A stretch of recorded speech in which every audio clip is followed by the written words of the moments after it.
Nityananda Paramashivoham Om Nityananda Paramashivoham Om Nityananda Paramashivoham Om Nityananda Paramashivoham Om Nityananda Paramashivoham Om Nityananda Paramashivoham. Started only using the wealth and the tradition to fulfill their own ends, who are not honest, authentic or sincere, integrated. Whenever a living master leaves the body, the inevitable corruption, perversion which happens in the tradition has happened to the Jainism also at that time. So few Jain monks, very influential but not impressive, powerful but not energetic. Understand? Power means the capacity which comes to you after something from outside is added. Energy means the capacity which comes to you without anything from outside. Powerful but not energetic. Having the status of a leader but not the state of the leadership. Those few fellows were ruling the country and misguiding the king. Poor king, unfortunately, because no other option, he was also obeying them, listening. And these few perverted priests and preachers slowly started grabbing the whole country. The very growth of the country started getting disturbed and destroyed, detracted by these few Jain monks. Queen of the king, wife of the king, Mangayar Karasyar, a great lady, woman of a stature of a stature of a sage, still worshipped in all Hindu temples of South India as one of the enlightened saints of Saiva tradition. I can imagine how she would have looked, how she would have been lived, how she would have been living, thinking. A saintly person, highly evolved, devotee of Shiva, Mahadeva. She started getting worried, started having a deep concern for the country and citizens. Please understand, those days rulers were very concerned about the conscious evolution of the citizens also. Not just food, clothes, education and infrastructure of the country. No, consciousness of the country was also very important for them. What you believe is more important than what you eat or what you drive and where you live. What you believe as life is more important than the car you drive, the house you live, the salary you receive, the language you speak, or the food you eat, the dress you wear. What you believe as life is too precious to be lost with some fools. So Mangayar Karasyar was highly worried. She slowly started feeling suffocated to be in the palace and unable to do anything for the conscious growth of the citizens.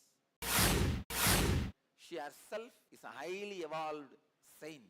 But as you know, wives are never heard nor respected, can never be accepted, especially by king. For a king to listen to a wife, queen, too much. So the king, his name is Goon Pandian, because he had a bent back. In Tamil, the bent back is called goon. Of course, he was surrounded by goons. So, in a way, the name fits in English and Tamil both. His back was bent.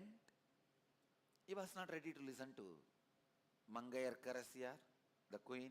She tried her best to convince Goon Pandian the complete conscious growth can happen only if emotion also evolves. Please understand, the key difference between the Jainism practiced at that time and the Shaivism is the sacred sentiments for emotional evolvement. Please understand, Jainism had literally everything Shaivism had, Vedic tradition had. They had yoga, they had tapas, they had meditation, they had everything for the growth of the body, yoga, for the growth of the mind, meditation, for the growth of the consciousness, enlightenment. All concepts were available even in those days in Jainism, but for the growth of consciousness, the sacred sentiments, the ability to feel connected, the ability to melt, the ability to merge with the divine, the ability to radiate humbleness. Unfortunately, that was missing. The ability to feeling connected. When that misses, even the meditation and the extraordinary powers and experiences you receive only makes you more egoistic. It only makes you more egocentric, more arrogant, more abusive. क्या आप स्वयं एक अवतार पुरुष से अपने जीवन में दिव्य मार्गदर्शन चाहते हैं? प्रस्तुत करते हैं अवतार पुरुष से वार्ता। Nityananda here. परमहंस नित्यानंदा संसार को एक और अतुल्य और अनोखी भेंट दे रहे हैं।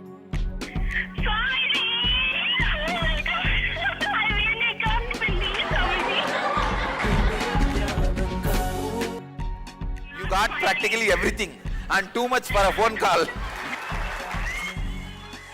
अब वो लाइव किसी के भी प्रश्नों का उत्तर स्वयं देंगे।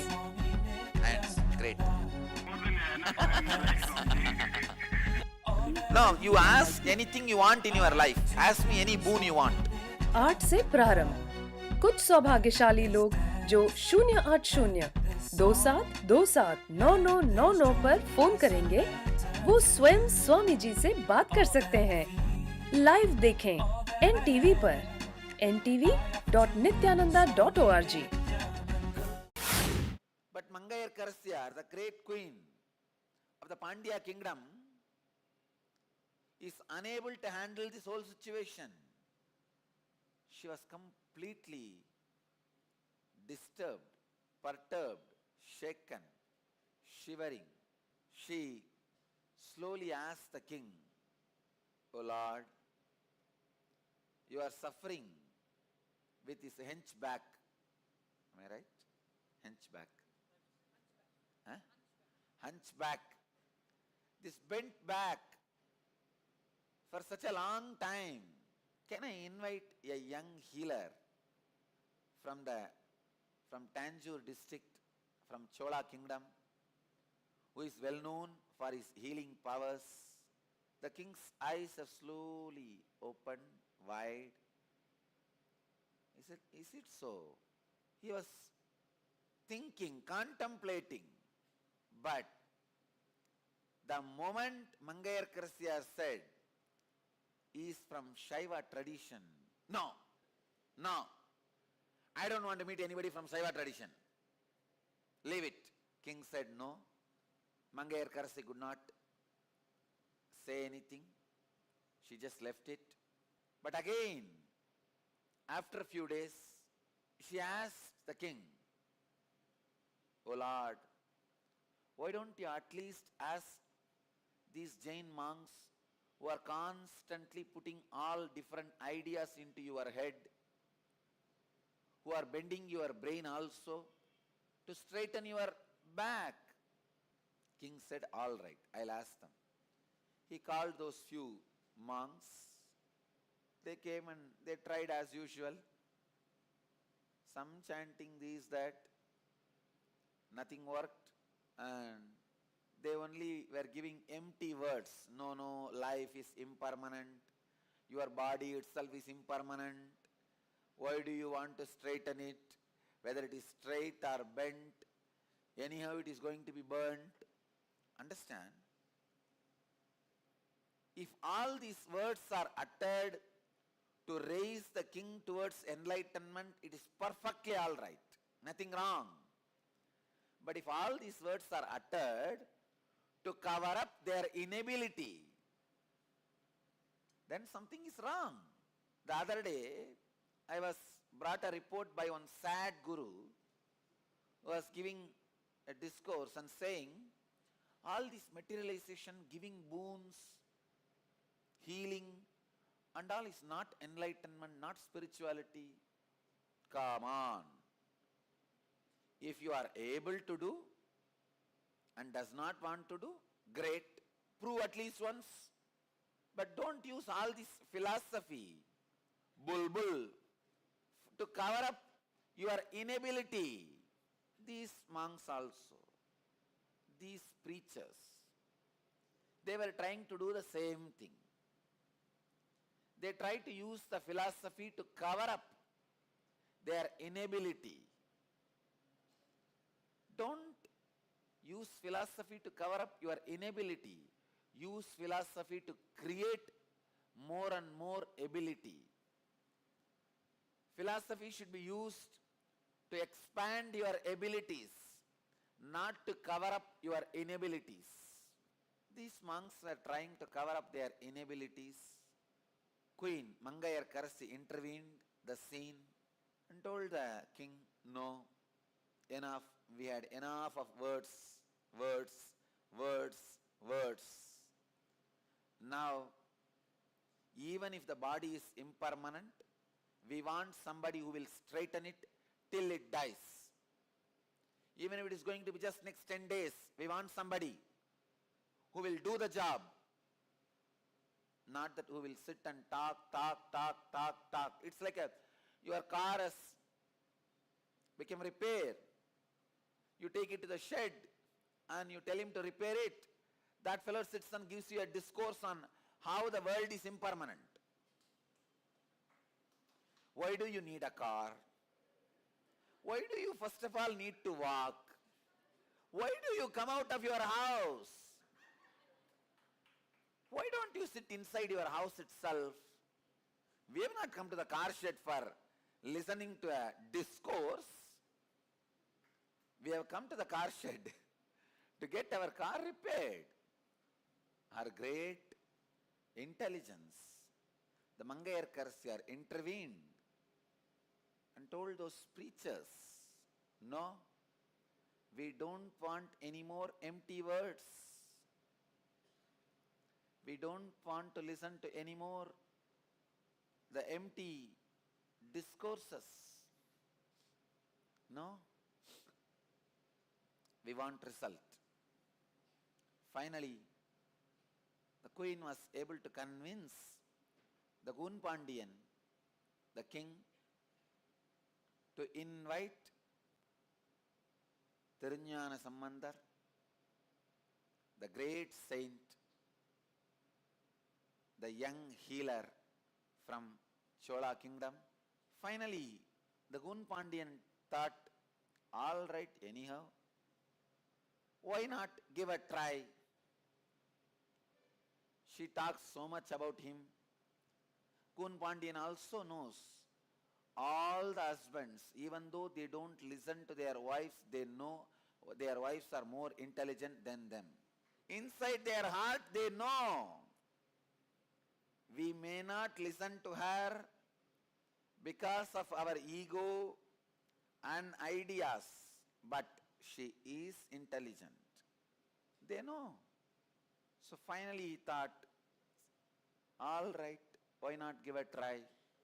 Finally, Mangayarkarsi just took the nod of Gunpandian, sends a grand invitation with a palanquin, all the traditional paraphernalia to invite Thiruñāna Sambandar, the great saint. The invitation reaches Thiruñāna Sambandar. He was exactly in the same situation when I was offered to accept this Madurai Adinam throne.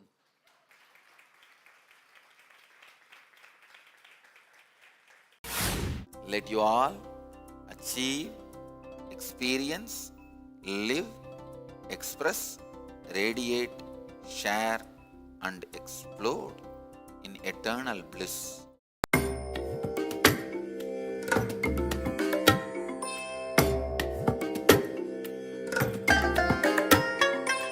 I bless you all. Let you all open all your three eyes and manifest the powers of Mahasadashiva. Om Nityananda Paramashivoham. Om Nityananda Paramashivoham. Om Nityananda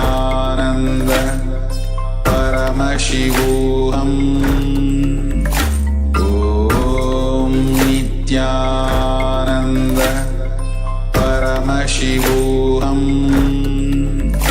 Om Nityananda Paramashivoham. Om Nityananda Paramashivoham. Om Nityananda Paramashivoham. Om Nityananda Paramashivoham. Om Nityananda Paramashivoham. Om Nityananda Paramashivoham. Satsangis, Srimahans, Mahans, Tanedars, Kotaris, visitors, viewers, Nitya Kriya Yoga participants, every one of you,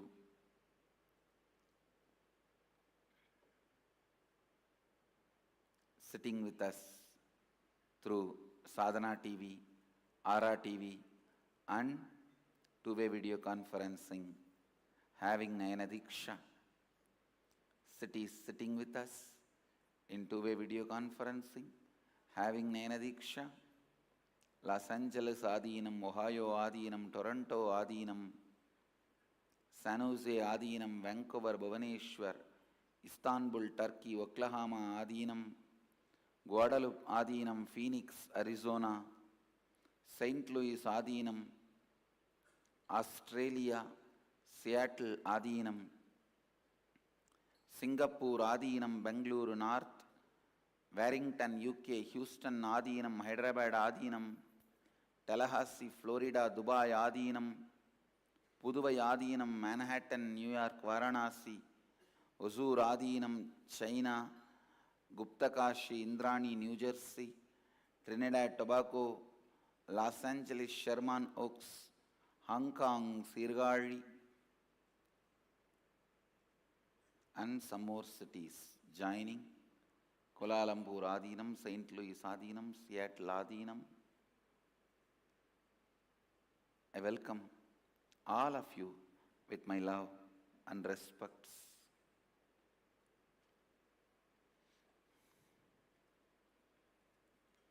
Today, the Meenakshi Brahmotsavam, 4th day, Devi is gracing on Swarna Shipika, the golden palki, Meenakshi in the golden palki with a pearl crown, Sundareshwara on Sarvalankara. First let us receive their grace.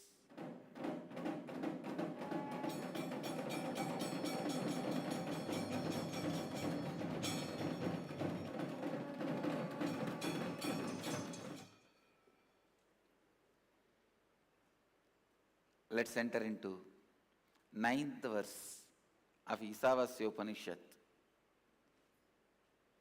I'll continue to expand on the 9th verse of the Isavasya Upanishad. Please recite along with me. Antam tamaha pravishantiye avidyamupasade tato bhuya ivate tamaha yavu vidyayamrataha.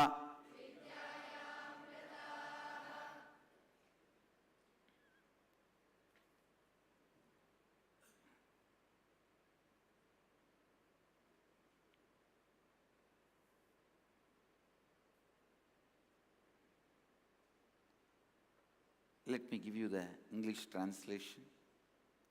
Those who worship avidya, the ignorance that veils the true knowledge of truth, consciousness, enter into blinding darkness characterized by the absence of perception, but into greater darkness of ignorance than that.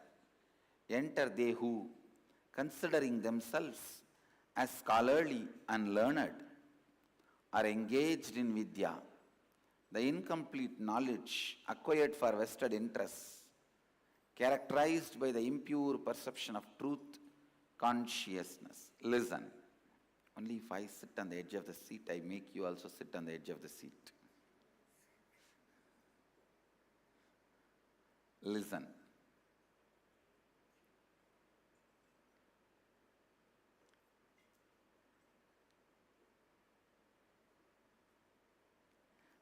I have expanded enough on the first part of this verse.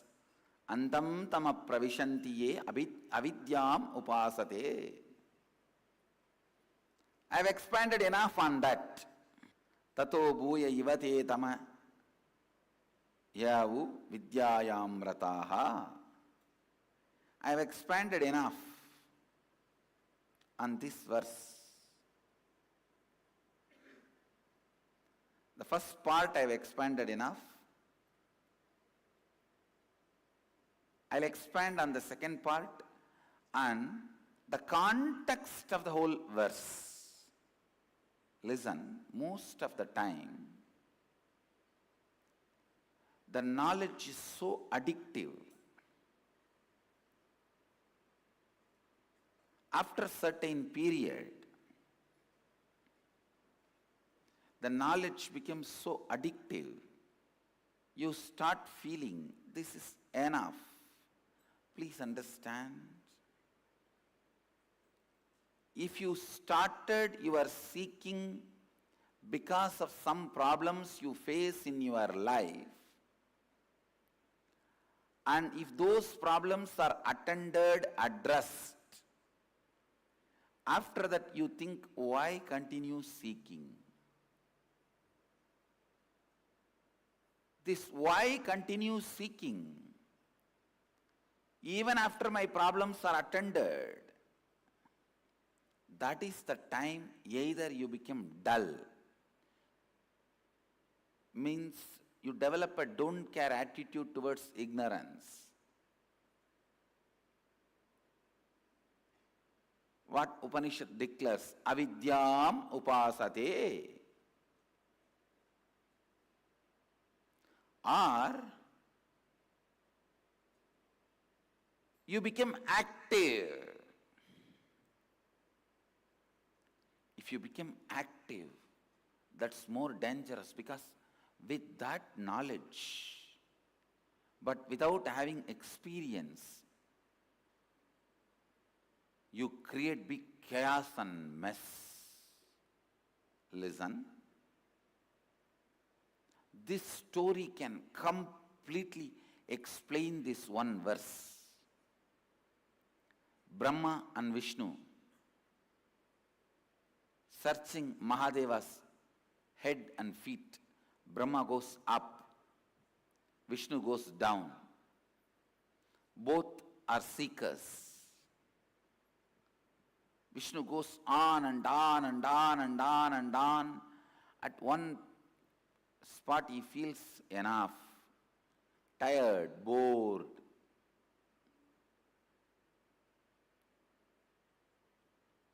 At least tiredness and boredom will not become cunning. He comes back and says, no, I am not able to do, forget about it. He develops a don't care attitude towards ignorance. It's okay, what can be done? I am tired and bored, leave it. But Brahma not only is not able to find the truth, he tries to become cunning with that knowledge but not having experience. He becomes cunning. That is the most dangerous. That's the most dangerous. He becomes cunning.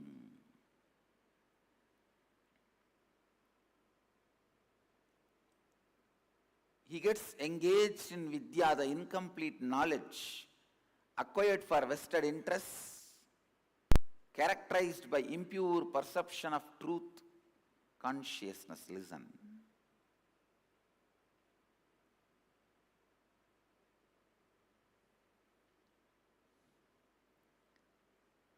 When Brahma becomes cunning, not only he doesn't accept, he tries to lie, saying, I found, and he develops a false evidence, that is false rituals,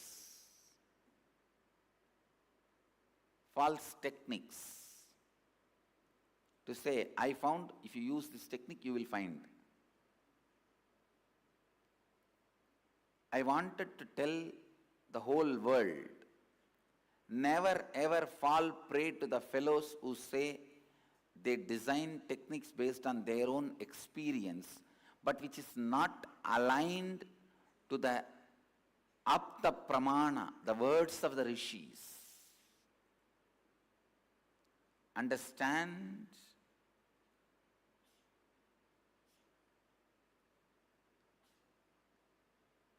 In Vedic tradition, you can design any technique. Any permutation combination is allowed. You are given so much freedom, but it should be in tune with the Vedas, the Apta Pramana.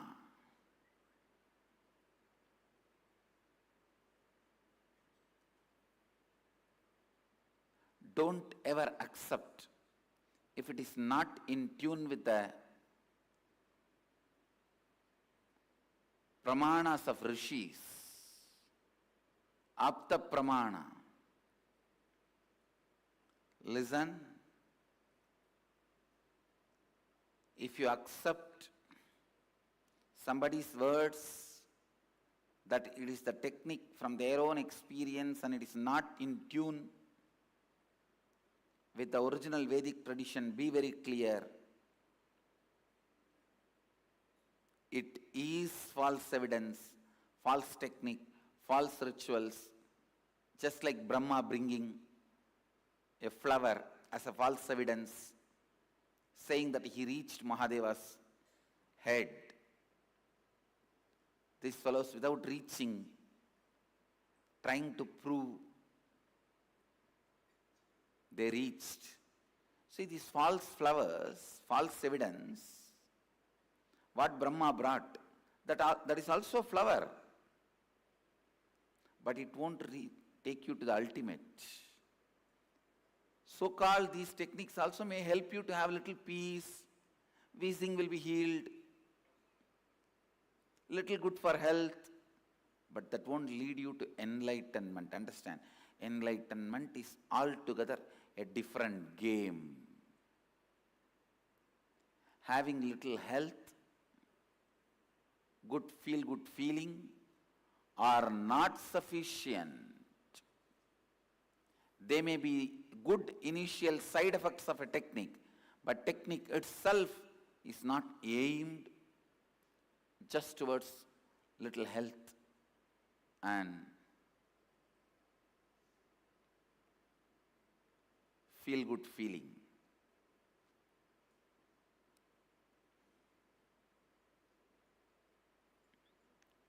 Don't become victims of Brahma.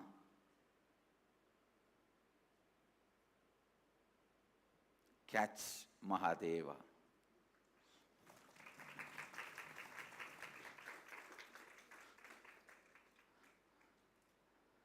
Don't become victims of Brahma, his false claims and the false evidence he brings, false techniques he brings.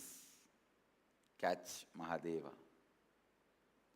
Understand the context of this verse. This verse describes two major problems a seeker faces when he starts transforming his cognition that he is consciousness. Understand the context. Meditate on the context. Look in and face all the difficulties you face when you shift the cognition. You are the consciousness. Mahadeva, Shiva.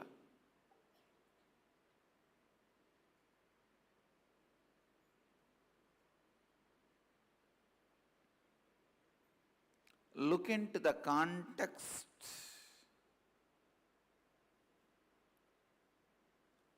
Try to experience the truth.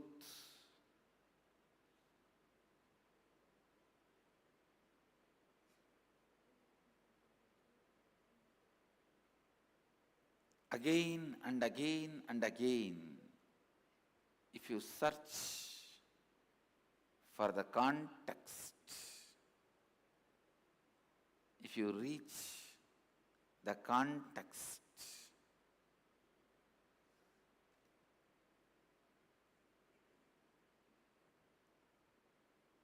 you will understand what Upanishads mean by this verse. Antam tama pravishantiye avidyam upasate tato bhuya ivateta tama yavu vidyayam rataha.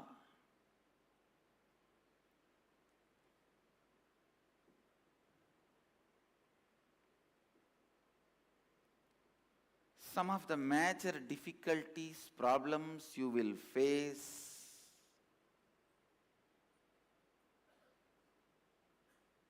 during your seeking is defined and explained in this verse.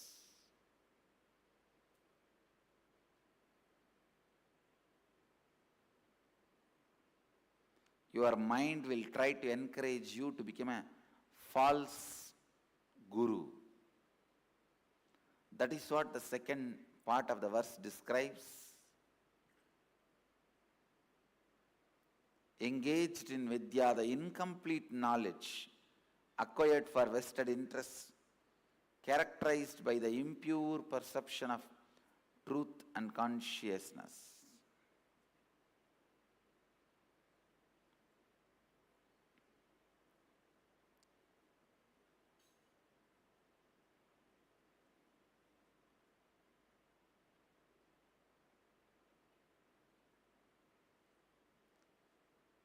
Today's subject for Vakyartha Sadas. How to keep our seeking pure without being touched by Brahma and Vishnu both. Neither boredom nor false purpose, the vested interests, incomplete knowledge should disturb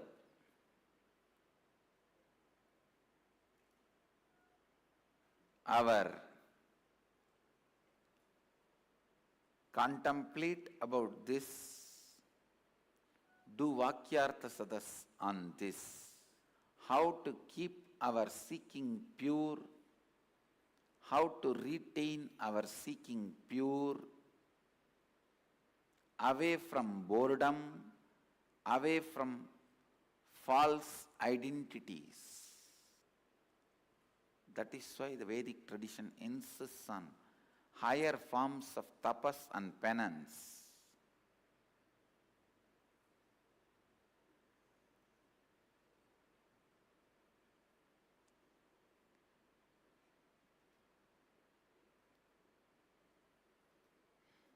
I bless you all. Let you all radiate with integrity, authenticity, responsibility, enriching, causing, living Advaita, the eternal bliss, Nityananda. Thank you. Be blissful. Nityananda Dhyanapitham, Nityananda Nagar, off Mysore Road, Bidadi, Bengaluru. Phone 08027279999. www.nityananda.org, www.youtube.com/lifeblissfoundation.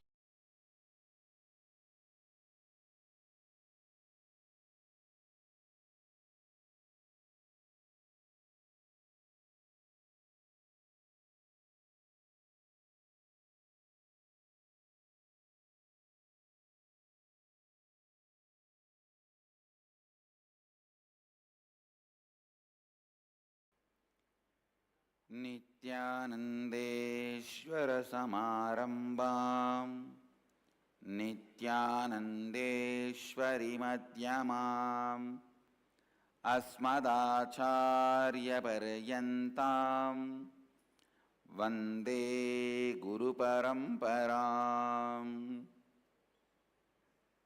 I welcome all of you with my love and respects. I welcome all the devotees, disciples, samajis, satsangis, srimahans, mahans, tanedars, kotaris, visitors, viewers.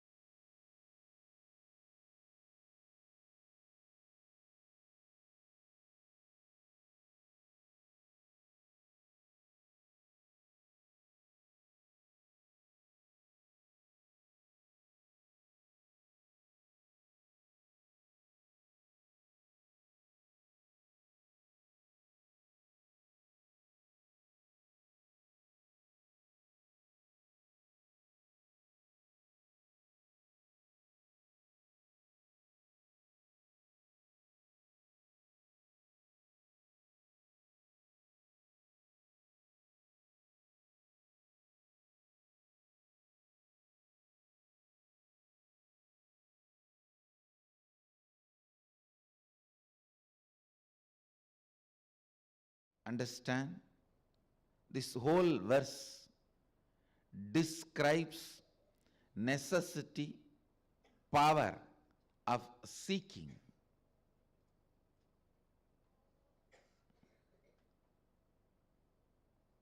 Seeking is not what you call as religion or spirituality. Please listen. Much of your religion and spirituality is just business and bargain, gambling, give and take, negotiation in the silence. Sometimes vocally, sometimes locally, sometimes silently, but negotiation goes on, goes on, goes on. Sometimes with that rough stuff of heaven and hell, sometimes with the subtle stuff of love and hatred, sometimes the more subtle feeling connected or feeling rejected. But much of your religion and spirituality is business, bargain, negotiation, gambling. Seeking does not fall under any of this category. Seeking is your innermost coarse pain, by understanding it has not yet expressed its full potential, your innermost course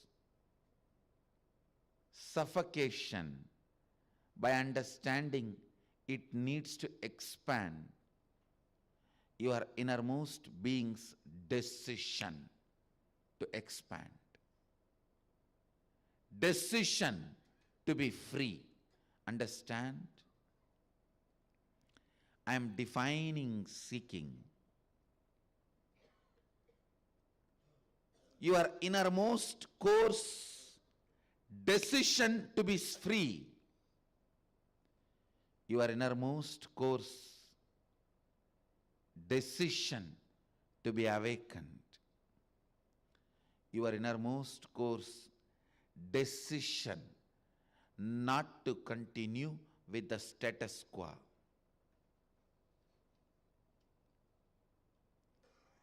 Continuing with the status quo, with the fantasy, someday something will happen from heaven or from somewhere, from sky, something will drop and everything in my life will be aligned and proper. Sitting with this stupid, fallible fantasy. Understand? Infallible fantasy is vision. Fallible vision is fantasy.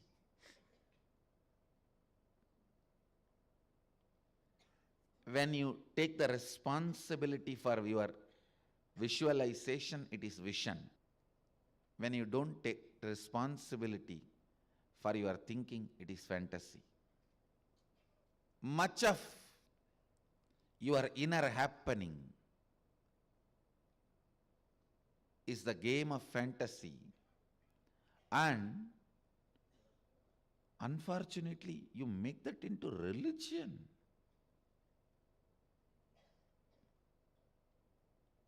Fantasy should be entertained maximum to the level of entertainment, not more than that. Don't make a religion out of it. That's not the stuff out of which you can make religion. Understand? This pillar made of fiberglass can be used as a decoration piece, but you can't make the building stand on it. The fiberglass pillar cannot hold the building. It can only be a decoration piece. If you try to make the building stand on it, you are in danger. You are wrong. It is so unfortunate. We go on cherishing fantasy. Listen. Cherishing fantasy and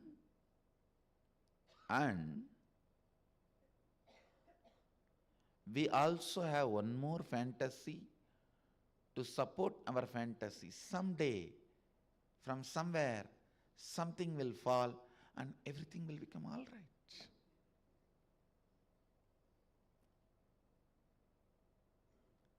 That's what I call status quo living. Yesterday, I gave 3 technical terms: agitational gratification, delayed gratification, light theologians. These are the 3 important keywords you need to remember. Today, listen. Listen very clearly. The status quo living. Just go on postponing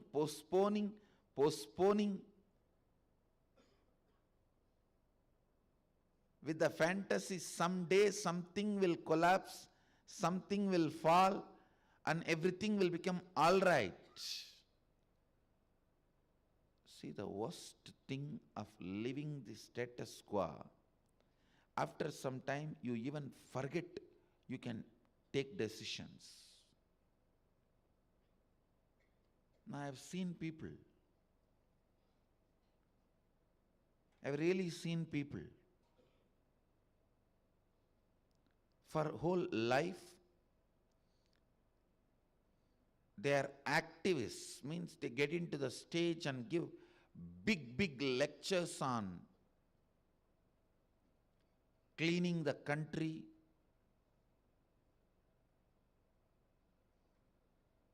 they even join the army which cleanses, which cleans the streets and schools, colleges. Finally, after some time, they learn only the art of mobilizing the huge gathering, huge volunteers, and doing something, doing a show. Slowly, they forget they themselves can do something. And I have seen this kind of people. The street in which they go for everyday morning walk is full of trash and dirt. Hardly it may take 10 minutes for them to clean that area, but they won't, because they forget they can do something. They always think they can only mobilize crowd, and that crowd only can do something. They can mobilize the mob, only that mob can do something. They forget they can do something. Understand, this example is very important. If you look into your life, many times you walk 3 kilometers to go and give lecture about cleanliness, but the house where you are staying or the street where you are walking, if you just bend and spend 10 minutes, that will become clean. You forget that it is possible, and you don't even keep that in your cognition. That is not there as part of you. Always the status quo life will be stinking life, where a simple reality which can be seen even by a child will be forgotten by you. Understand? In status quo life, you read, see, understand more from your brain than from the reality. Most of the time, the spelling mistakes you make while you read a newspaper or magazine or your iPod will be very funny, because you don't read from there, you read from here. You'll suddenly realize, oh God, second time, third time when you read, oh, this is what is there, but I thought this is what there. Even while you are seeing, you don't see here, you see from here. You don't see from here, you see from here. You don't read from here, you read from here. In the status quo life,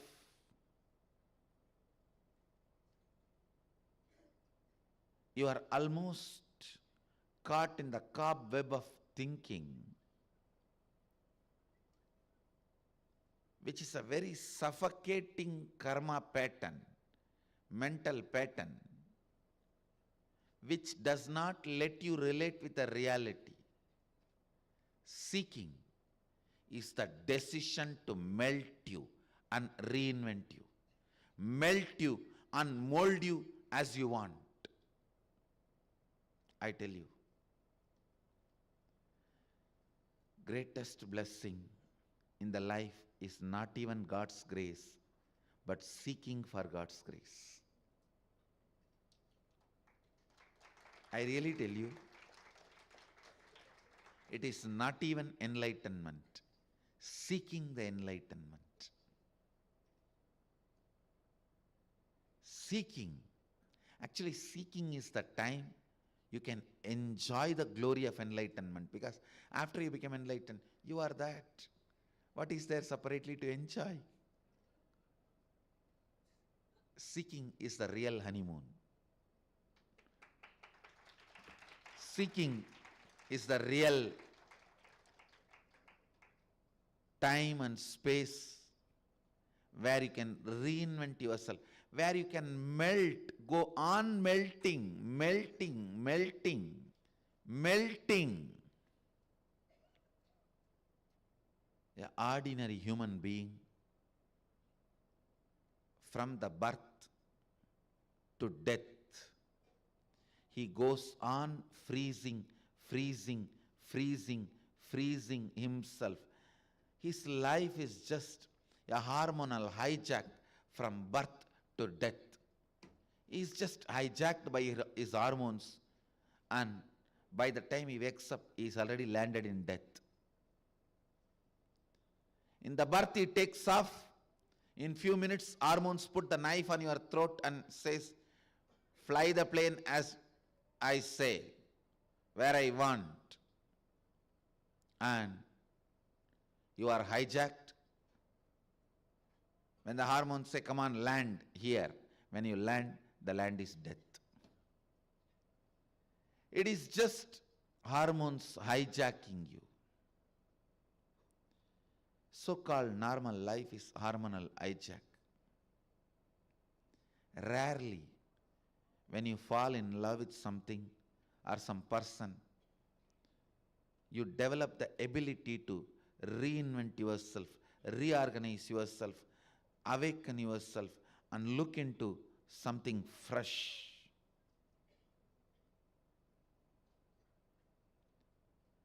But it is only during the seeking, when you fall in love with the highest possibility.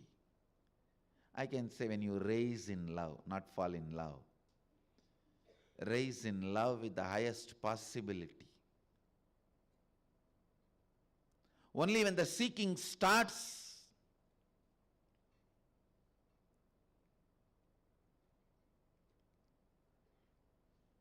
your bio-memory starts reinventing itself. Please understand, if you fall in love with something physical, you will just alter all your physique. You may start going to gym, reduce weight, change your haircut, change your hairstyle, change your dress, change your skin color. This whole India is suffering with this fair complexion. The unfair obsession with a fair complexion. No, really.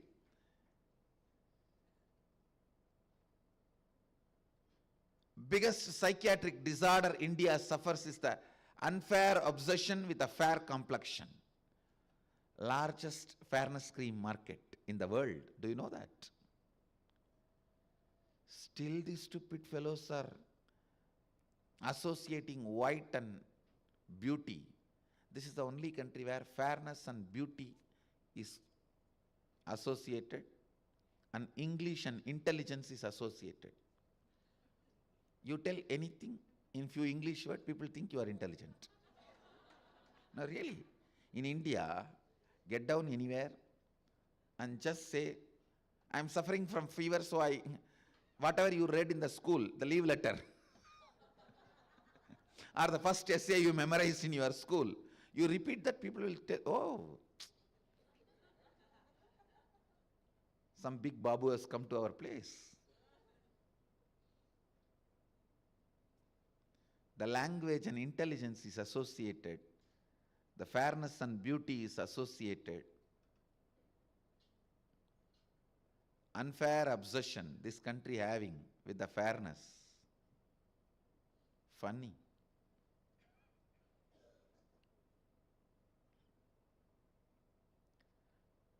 When you fall in love with something physical, you decide to change your physical appearance, your hairstyle.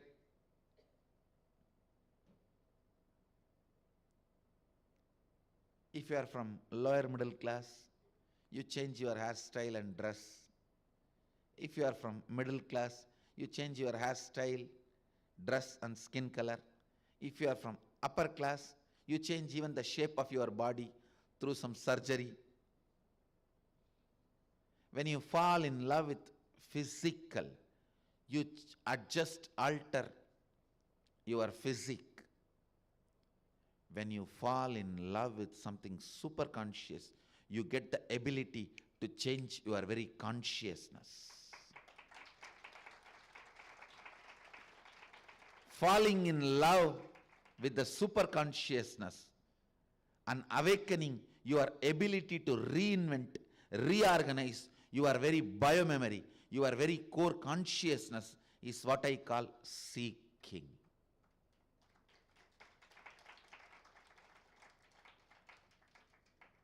In whichever you feel connected, you try to adjust yourself to that. When you fall in love with something physical, you try to alter your physical appearance.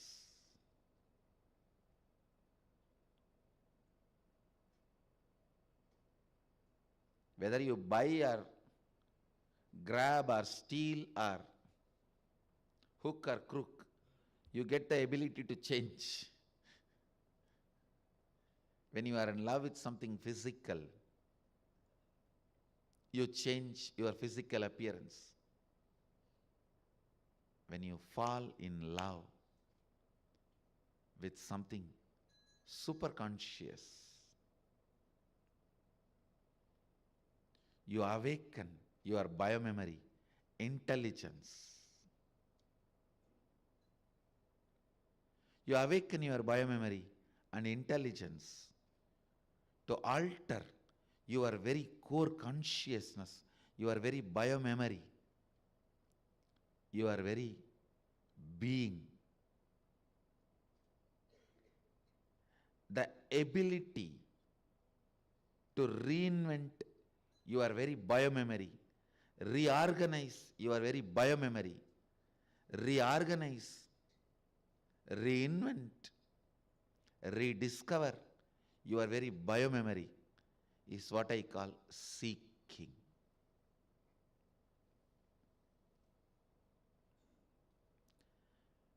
When you start seeking the higher possibilities, your body gets rearranged, your mind gets reorganized, your intellect gets reinvented, your biomemory gets rejuvenated, your consciousness gets recognized. Recognizing.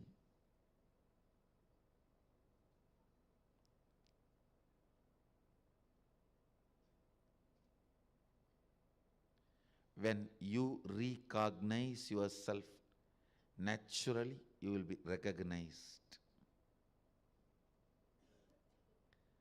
When you recognize yourself, world will also recognize you, that is recognizing you.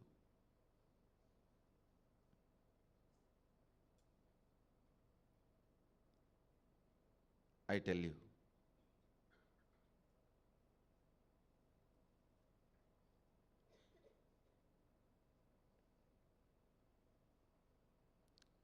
seeking the higher possibilities, physical or mental or conscious, seeking the higher possibilities, seeking the highest possibility is the key truth, the sacred secret. This 15th verse of Isavasya Upanishad is trying to express.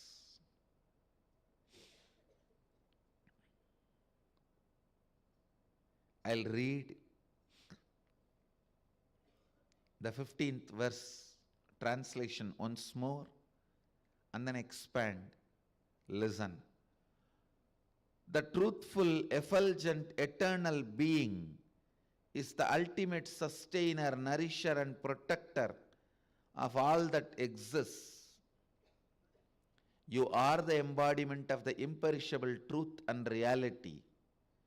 Your divine face of truth is concealed by the blinding, dazzling, upturned pot, which has golden orb of effulgence. This radiant golden pot conceals your glorious face of truth from my view. O Pushan, O Sun, O complete one, do reveal yourself by removing that glaring veil, for I, on the path of truth, am eager to have your divine vision. Human being, when he started seeking, first thing he did, started looking up in the sky.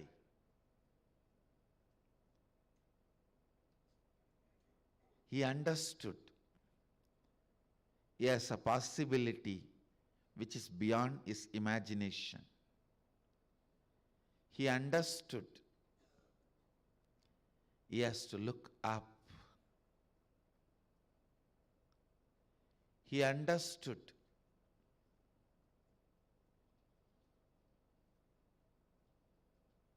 he needs to reach high. The first thing he did is look up. When he looked up,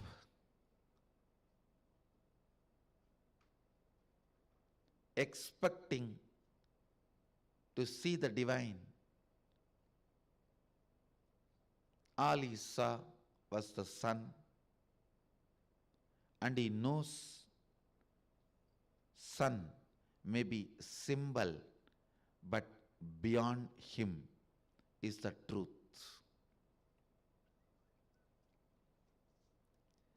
Understand? Hindus are natural worshippers, not just nature worshippers. Understand? We worshipped nature not with the limited understandings which other indigenous religions have about nature, the tribal religions have about nature. No. That is why I insist we are not just nature worshippers. We worshipped nature, but not just the nature.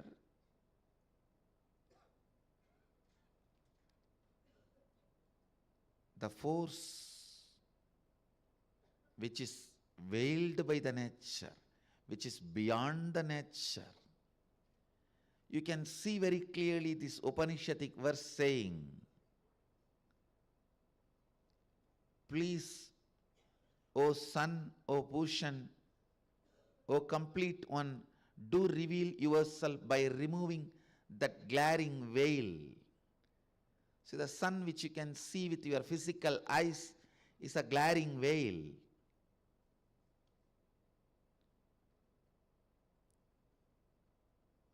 We always know only the veil which is dark and which covers, which dulls. But Upanishad rishis are so clear, even if it is glaring, they know it is a veil.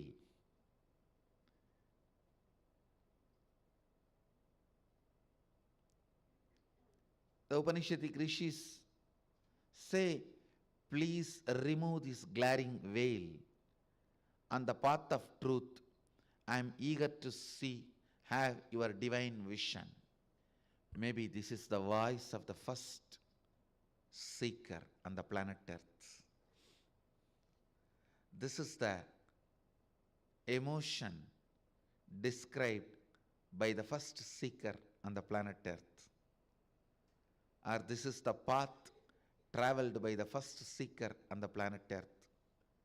The first apex body of Hinduism, Ananda Akada follows Isavasya Upanishad and worships sun as their guru. It's based on this verse. This is the oldest Upanishad.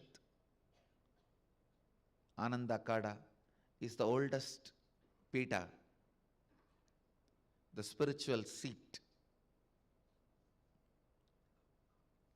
This is the oldest expression. This is the oldest expression.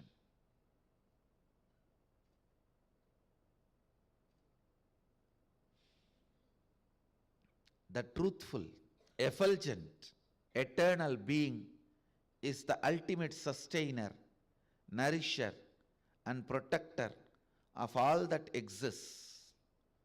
You are the embodiment of imperishable truth and reality. Your divine face of truth is concealed by the blinding, dazzling, upturned part. Hiranmayena patrena. Satyasya abhihitam mukham tattvam bhushannabavrunu satya dharmaya drishtaye. Seeking.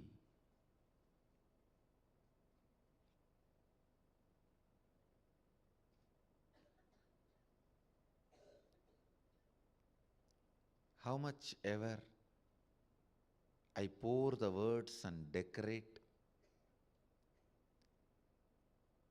seeking can never be beautified by any of the words I utter.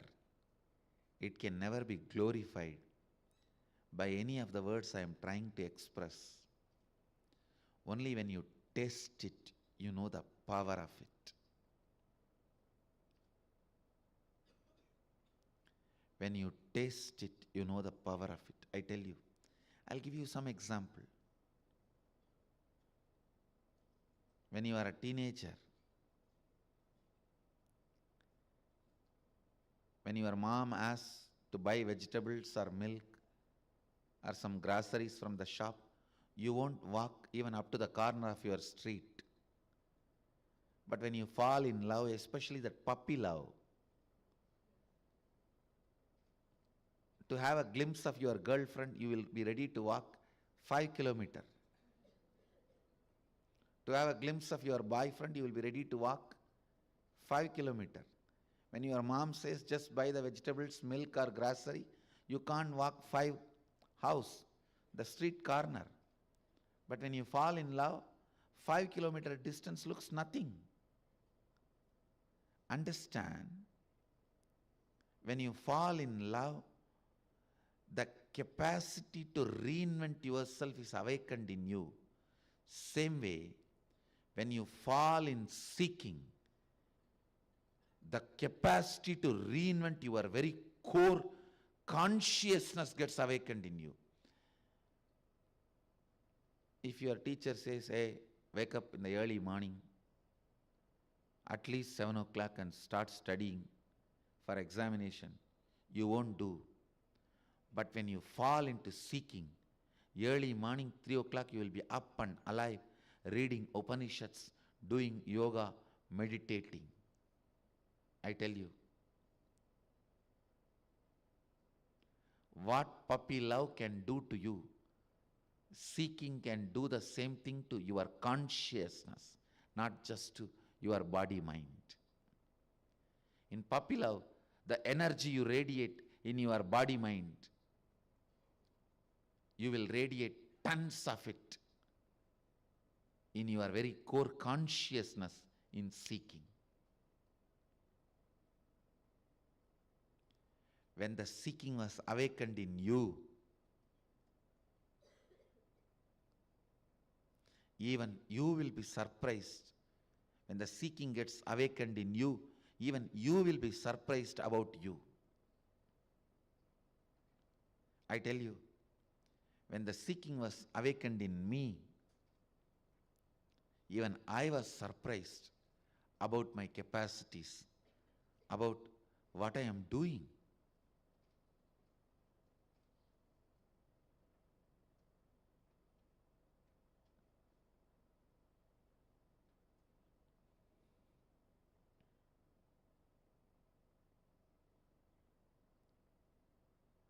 your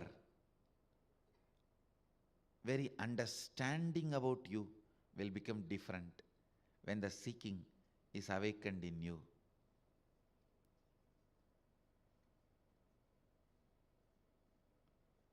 You become so serene,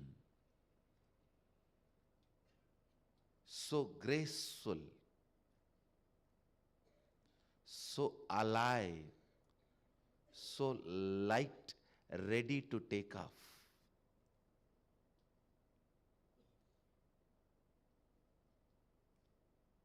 You are no more a hard stone.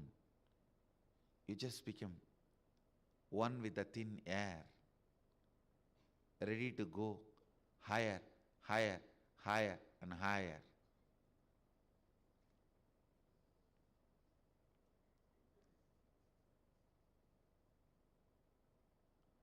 Seeking makes you light and light.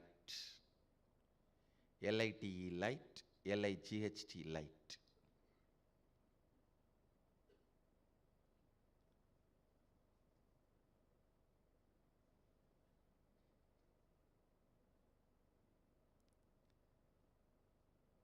Actually, when I am going to work with you on your bioenergy in Nityanandoham 1008, the first thing I am going to do is awaken your seeking.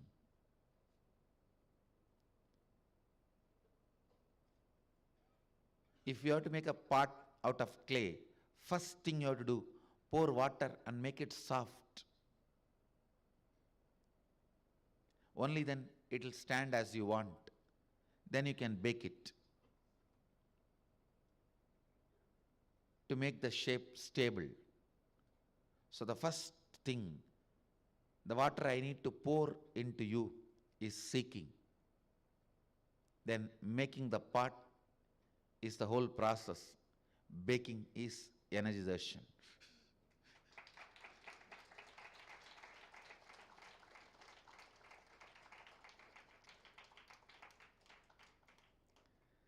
First step in the whole Nityanandoham process is pouring my seeking into you. Awakening the seeking into you.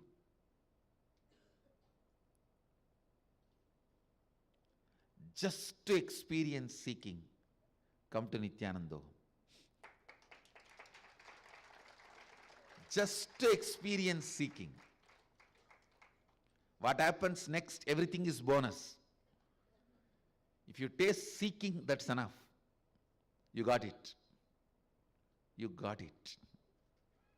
You really got it.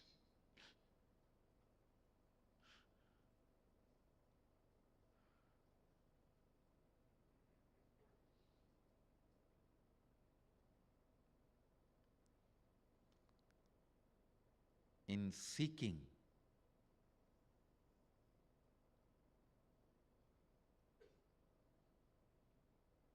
you just see, and you can do anything available,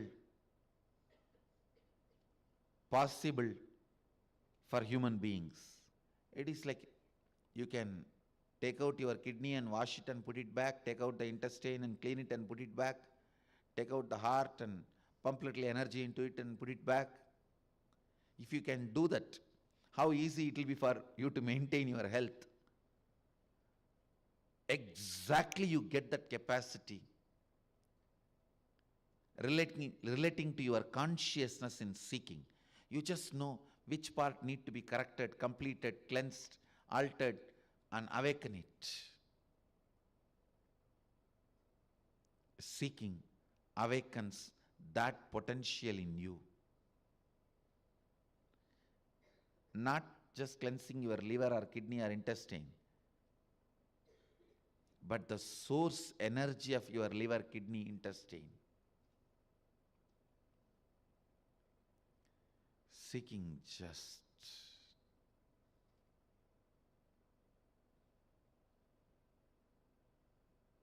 intoxicates you with the ultimate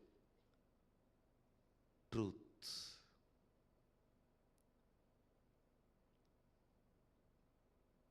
Then nothing else is needed. When you are intoxicated with the ultimate truth, nothing else is needed. Life in its fullest form is experienced. The moment seeking starts, you wake up to cosmos. How every day morning you wake up to this world. Same way when the seeking starts, you wake up to the cosmos, the higher energies. I don't know what else to add. Go on adding. It is the spirit of seeking. Keeps the highest possibilities available to human beings.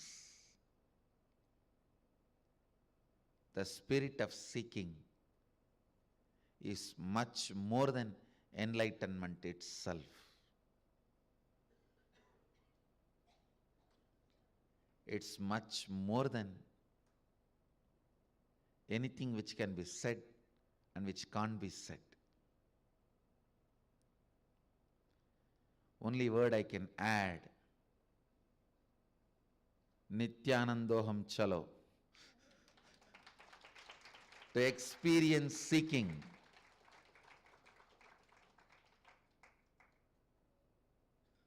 Nityanandoham Chalo. I bless you all. Let you all radiate with integrity, authenticity, responsibility, enriching, causing, living Advaita, the eternal bliss, Nityananda. Thank you. Be blissful. Nityananda Dhyanapitham, Nityananda Nagar, off Mysore Road, Bidadi, Bengaluru. Phone 08027279999. www.nityananda.org.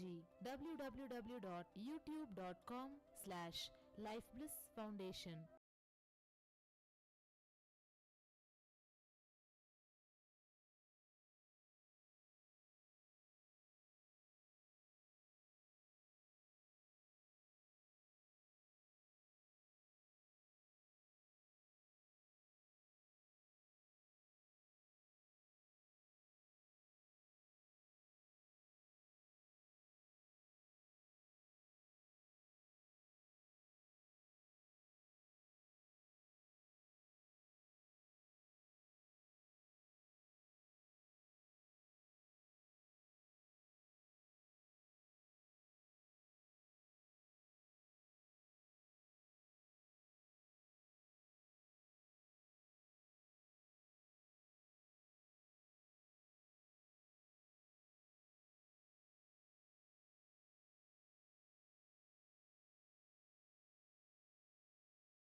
it. There is no time bound, because I wanted to finish all the Upanishads, at least major 12 Upanishads this year, so that studying and reaching out.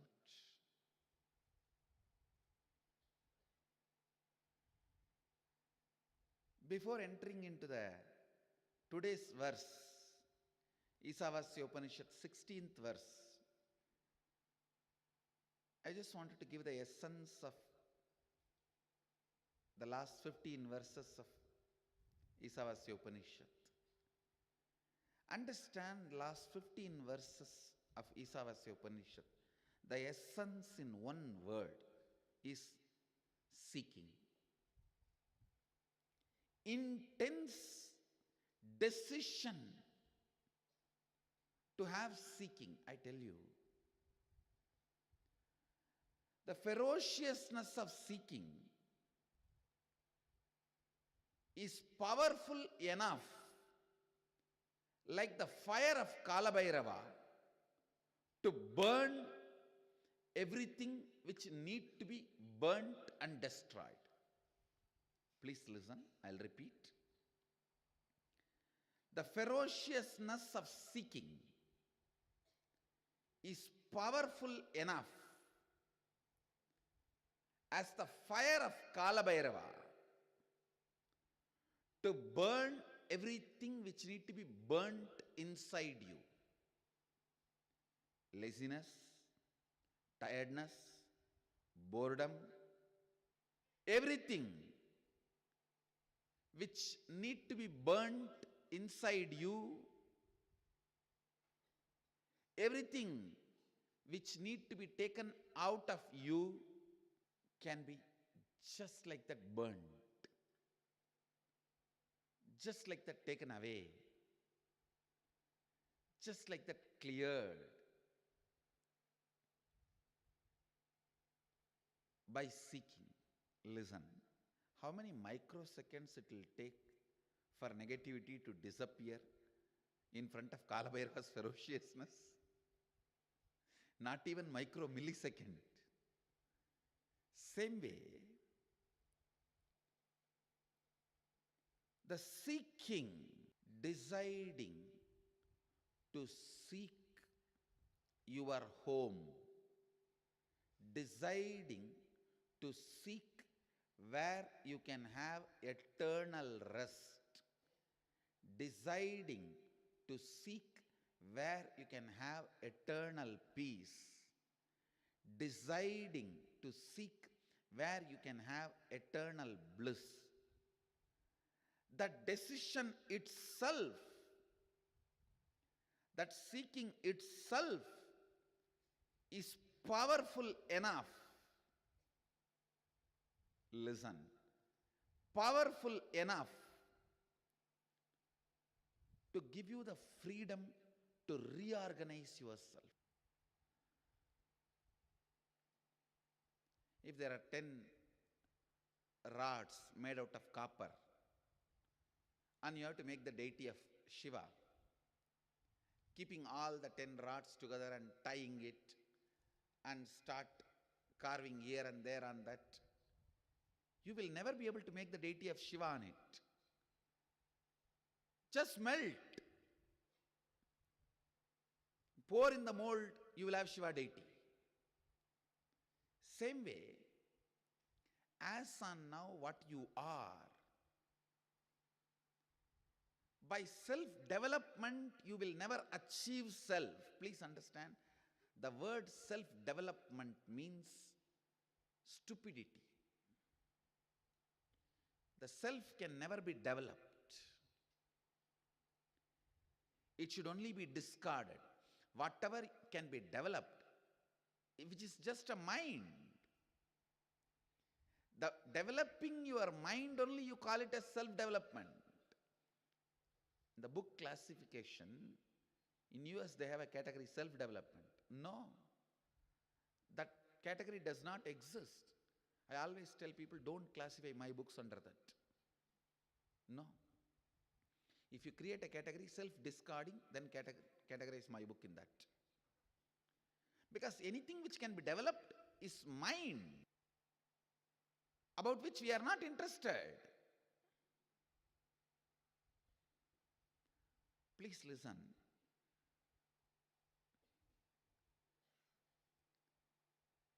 The greatest ability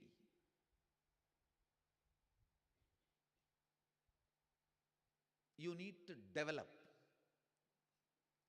first priority for you to develop,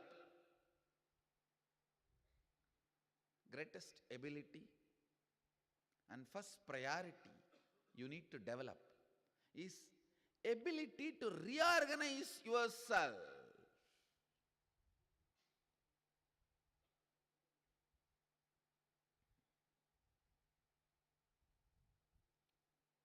The whole seeking and living enlightenment is nothing but reorganizing yourself, not developing yourself. Please understand. Let me define. Developing means today you have a compassion to give 10 rupee charity. Tomorrow you put 20 rupee charity. And day after tomorrow you put 30 rupee for charity. And first you learn little compassion. Then you learn little love. That is development. Stupidity. Reorganizing means changing the very cognition you have. Till today, even my charity was done with the purpose of self, me, wrong cognition. From today, even my work is going to be done with the cognition of enriching. That's all. The cognitive shift is what I call seeking. Today,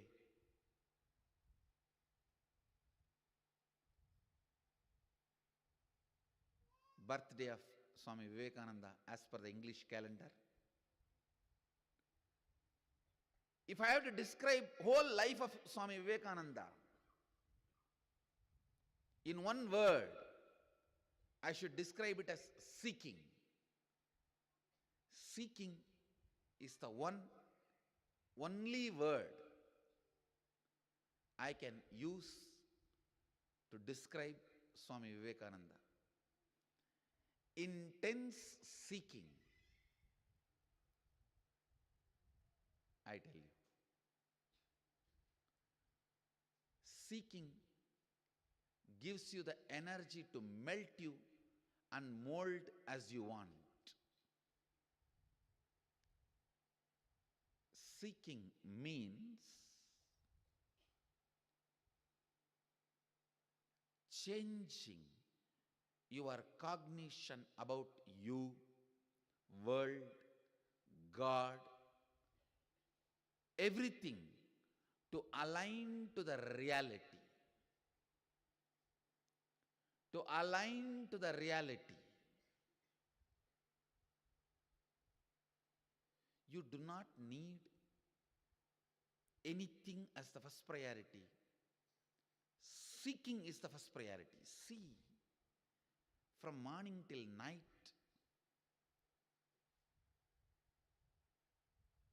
the ideas which drives you, the idea of pleasure, the idea of pain, idea of right and wrong, idea of self-respect or self-denial, all this, see, is it all is aligned to the reality? Align them to reality, that's all. That's all is seeking. That's all is seeking. Nothing else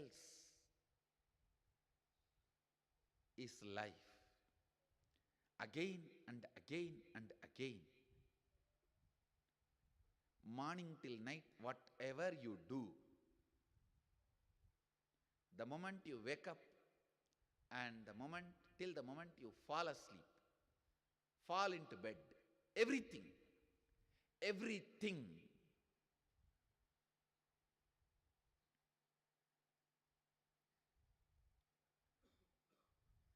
See to it. It is all aligned to the reality. To the reality of eternal bliss. To the reality of oneness. To the purpose of eternal bliss. At the age of 6, my guru asked me, do you want to become sannyasi or grihastha? I stood up and said, sannyasi. Still I remember, I just stood up because I don't want even for one moment him to take the decision of grihastha. I stood up and said, sannyasi, with the force and power. And then he touched my head and did something.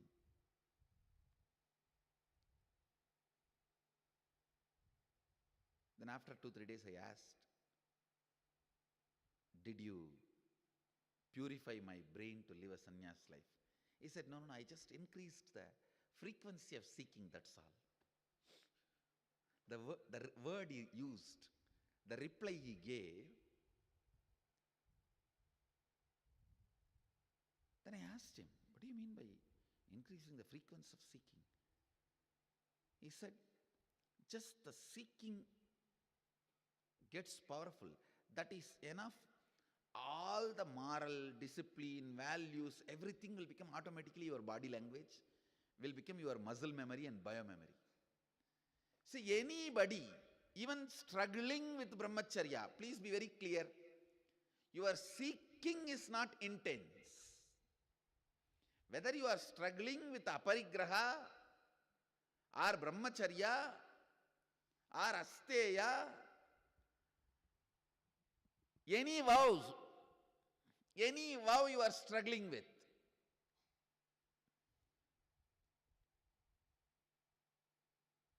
or you are struggling with integrity, or inauthenticity,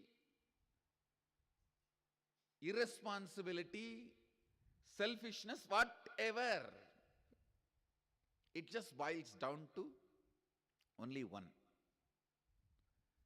not having enough seeking.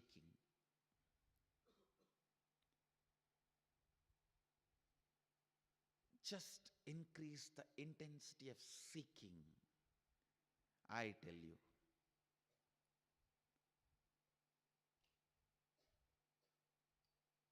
he just put his left hand on my head and touched some of the points in the brain, on the brain, and just like that, something he did, and like a playing with the head. The ecstasy and pleasure increased in the system, just unimaginable. Today, my registrar, Jnanatma, came and reported to me that everybody who attended Nityanandoham, that muscle memory process, they are going gaga about it in their feedback and response. Swamiji, that's the greatest process people have enjoyed. I laughed at her and said, that is a first level process. Because these human beings can understand only up to muscle memory. These fools are going gaga about it. That is if I have done 1000 things, muscle memory is nothing more than 10. Number 10. That's all I can classify. If I have done 1000 greatest thing, the reorganizing into the human systems, into the systems of the participants, in their consciousness, muscle memory process can be classified only up to the 10. And these fellows are all going gaga about it. They wanted me to do once more. I said, come on, I have no problem. I can do every day. What is there? But these human beings can experience only that much. More than that, what is happening in biomemory you can't know. You can know the side effect of it, expression of it, but you can't know what is happening there. And bioenergy out, completely forget about it.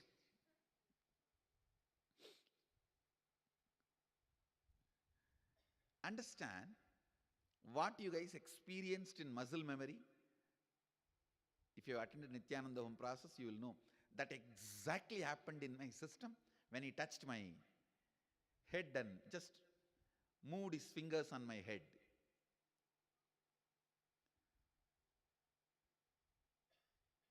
Actually, in the muscle memory process also, I just increase the depth of your seeking in your muscles, that's all.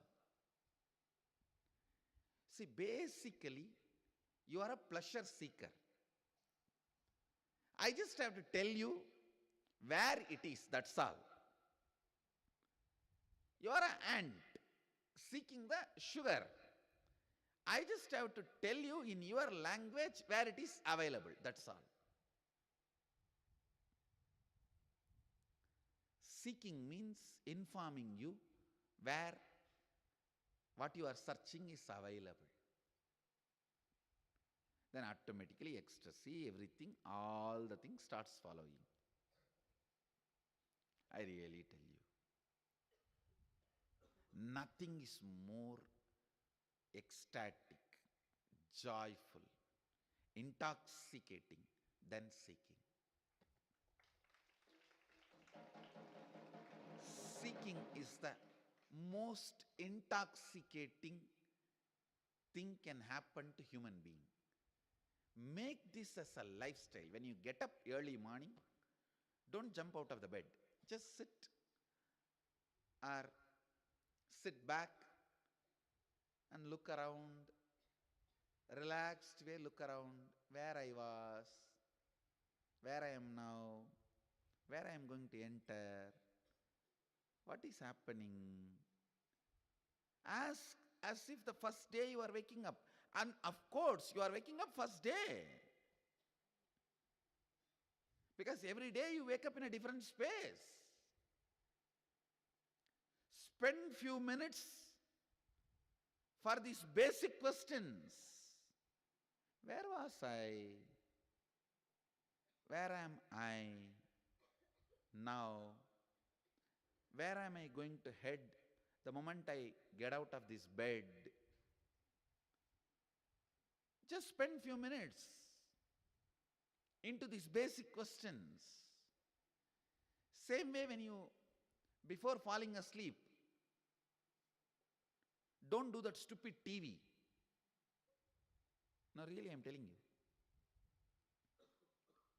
Don't do that stupid TV, watching that idiot box.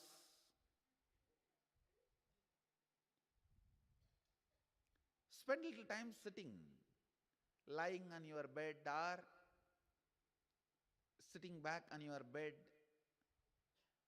Just try to align all the things which are driving you, are they aligned to reality? Mahadeva gives only two instruction to a incarnation or a Jivan Mukta. Only two instruction. If that guy, the incarnation and enlightened being, if he is just sitting somewhere in the remote corner of Himalayas and out of society, the one instruction for him is maintain your body comfortably, healthily. If he is working with people and helping them to live enlightenment, keep the seeking alive of your disciples or followers. That's all. That's all. Only these two instructions. Keep your health, keep your body happily, healthily, and keep the seeking of the disciples alive. I tell you, this one instruction which I am giving you, morning spend some time thinking, where am I heading? My actions, my thinking, is it all aligning to the reality of life? What am I going to do after death? Am I going to exist after death? Am I going to exist after this body stops functioning? From where I came, these basic questions, understand, basic questions should be kept alive till the experience happens. It should be kept alive till the experience happens, till it becomes realization in you.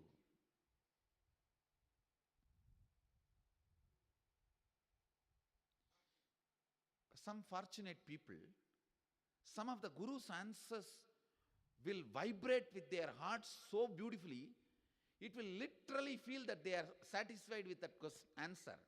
Then live that. That is living enlightenment. See, for example, if you have a question, what is going to happen after my death?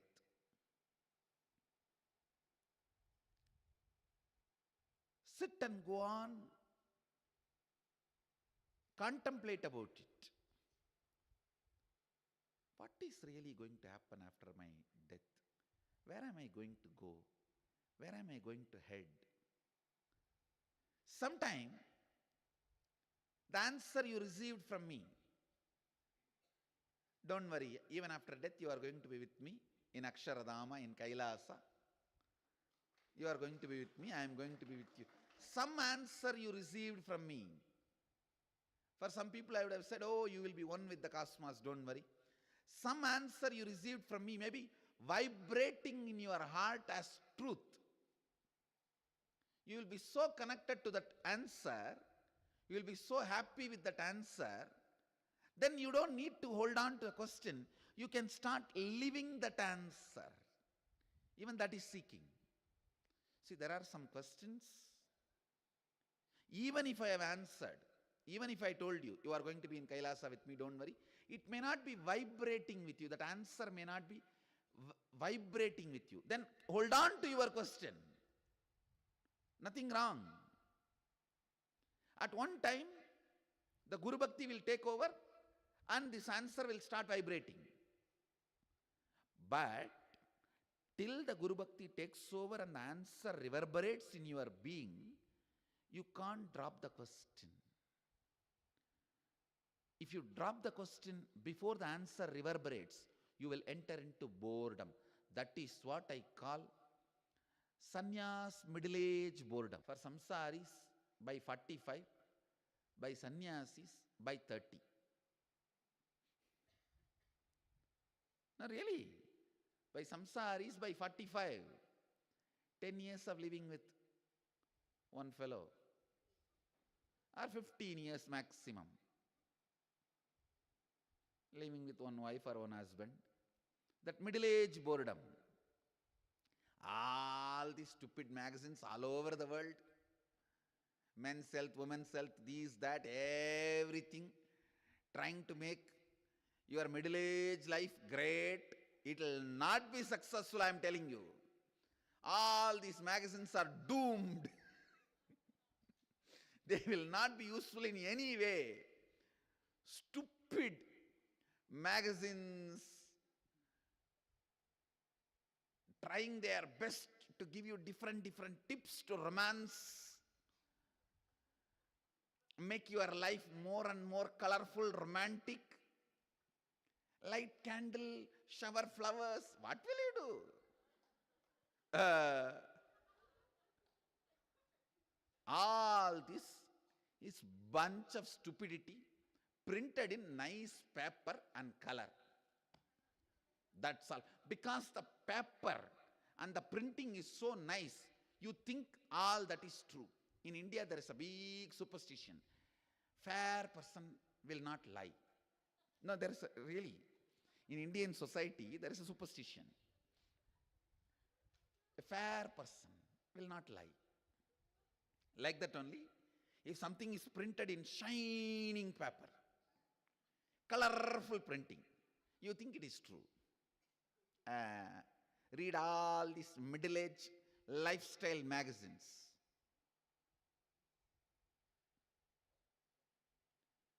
Stupidity. I tell you, only one thing can infuse life into you, that is seeking. Nothing else. No depression medicine, no psychiatric industry, no psychiatric drugs pharmacy. Nothing is going to help the humanity. It is only seeking that is going to make your life really, really, really beautiful. 15 years of living with the person or 5 years of sannyas, you will face this middle-age crisis. You will face this middle-age crisis. Both the time, only seeking can raise you. I tell you, only seeking can add life to you. What the sannyasi is one way blessed, because when he upgrades himself or herself, he or she does not need to think about the other person to drag that person also to your standard. You are free, just fly. But when you have the other person, you have to only go on a railway track. And you have to constantly make sure that you are dragging your next bogie.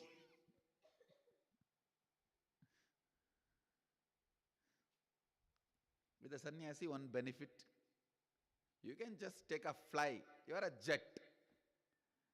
With the grihastha, you have to look, oh, bogie number 2, bogie number 3. No, bogie number 3 when I said kids.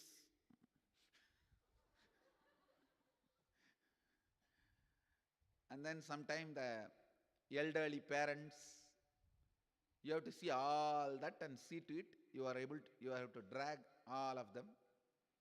So it becomes little, you need little more steam, that's all. Listen,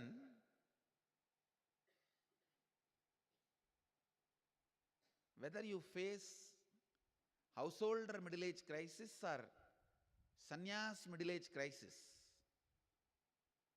sometimes without both you will face identity crisis.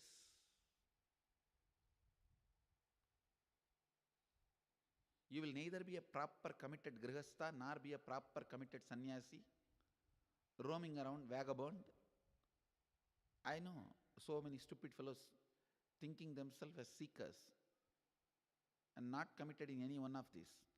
They will face the identity crisis, just don't know what they are. Whoever is there in front of them, whatever they are telling, they will do that for that 1 hour. If that person has moved out, somebody else comes and tells somebody something else, and they will do that for next hour. Identity crisis. Identity crisis. Understand? Whether you face middle-age crisis,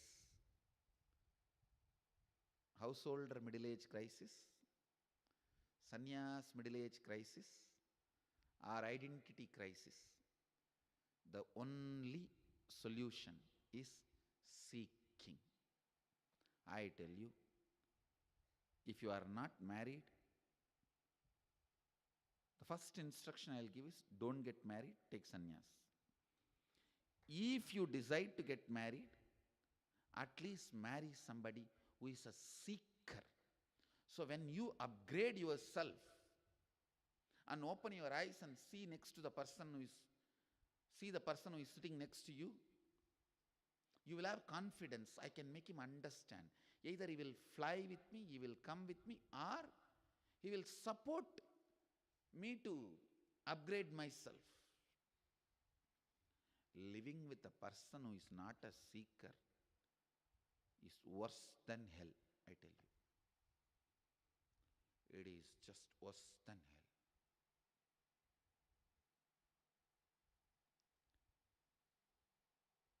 Seeking is such an ecstasy.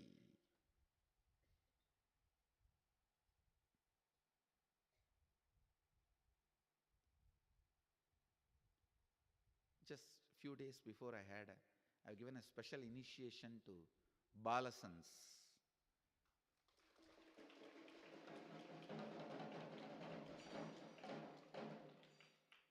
41 Balasans, the parents and the kid, both of them have decided to do PhD on Hinduism. For these 41 kids, I gave a special initiation. The first thing I did, programming their system to not to lose the frequency of seeking till enlightenment.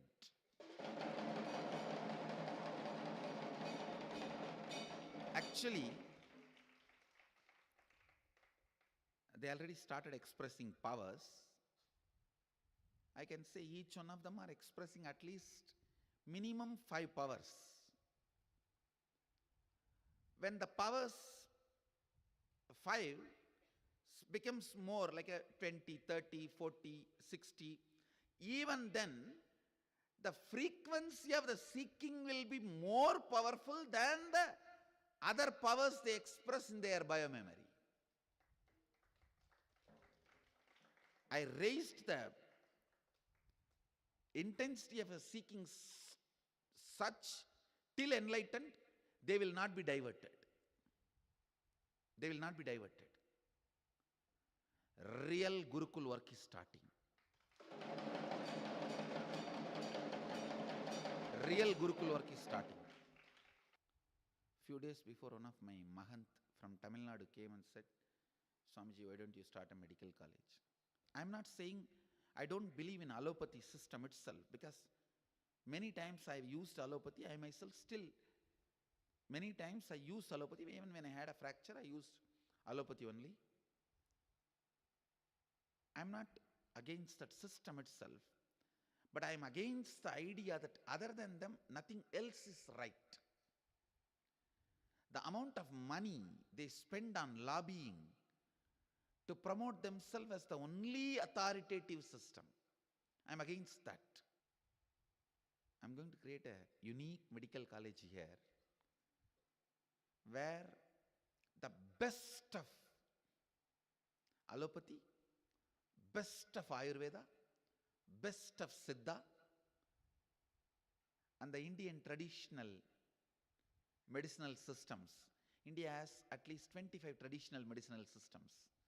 Whole thing will be made available. Astrology is used in diagnosis in Indian tradition. So I'm going to evolve that kind of a doctors.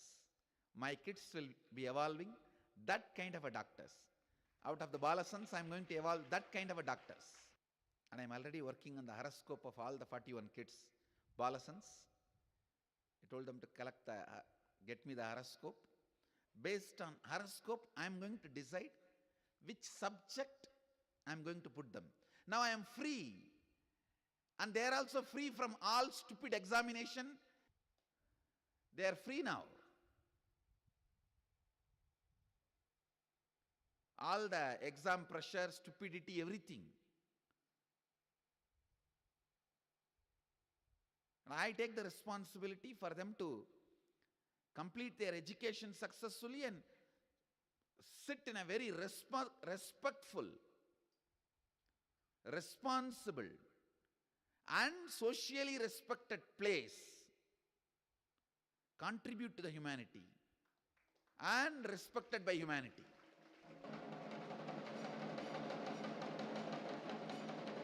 I'll make it happen. I'll make it happen. The architecture, as per Agama Vastu, I'll put few kids in that department. Authentic, performing rituals and delivering the result just like a surgery, as per Agama. Please understand how you do this artificial, the test tube babies and all that process. IV, what do you call? IV. IVF. The success rate of IVF and the success rate of Putrakamesh Yaga, Putra Kameshti Yaga success rate will be more than the IVF. Because it is a science.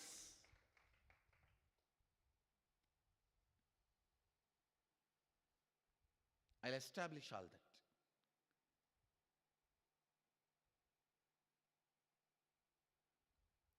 I'm so happy that they can now start evolving, spending whole day and night thinking into this, each branch knowledge. One, I'll start downloading into them. Second, they can just explore. You see, I never studied as per syllabus and all. What stupidity. Actually, the whole syllabus, the diploma I studied, that stupid thing. Now the whole semester, 6 months syllabus, I'll finish stuff in first 2-3 days. Actually, I'll go and ask for the subject name and go to the library and pick up the source book, not the syllabus. Pick up the source book and study, understand the mechanics. Over. I'll bring up my kids like that.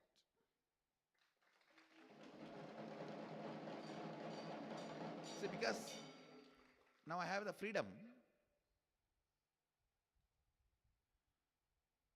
I don't need to be constantly thinking about who is going to certify. Nobody needs to certify. See, I never got any certification. I only become certification authority. My kids will become like that.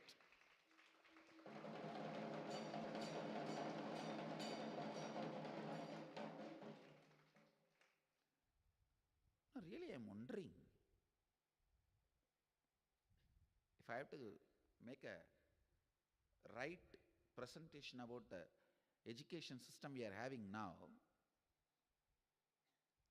Few scientists have put 5 monkeys in a cage, put a ladder. On the top of the ladder, they put 20 banana. Whenever one monkey tries to climb that ladder, all the other 4 monkeys they caught and poured cold water on them. Continuously 10-20 times. So what happened? Whenever a monkey tries to climb the ladder, other monkeys have started beating this monkey and dragging it down. So for 1 week the same thing is happening. No, the banana is untouched. Because any monkey tries to climb the ladder, other monkeys are beating because of the fear of the cold water treatment. And after 1 week, they replaced one monkey. They put a new monkey and took out the old monkey, but the new monkey does not know this treatment. When he tries to climb, all the monkeys have beaten him left and right. So after getting 5-6 times beating, he stopped climbing that ladder. So then they replaced second monkey. The same thing happened with second monkey. Then they replaced the third monkey. Then they replaced fourth monkey. Then they replaced fifth monkey.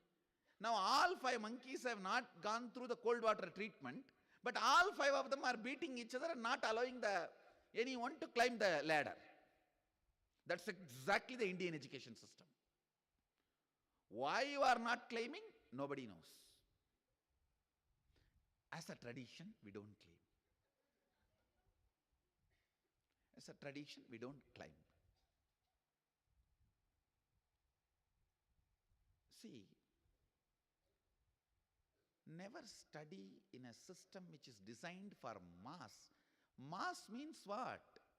Any designing done for mass is done for the lowest rung. How can genius people be produced with something which is designed for the lowest rung?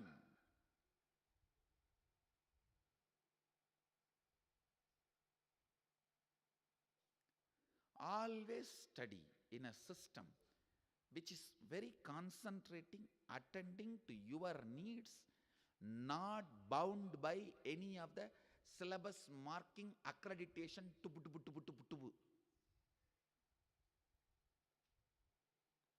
No.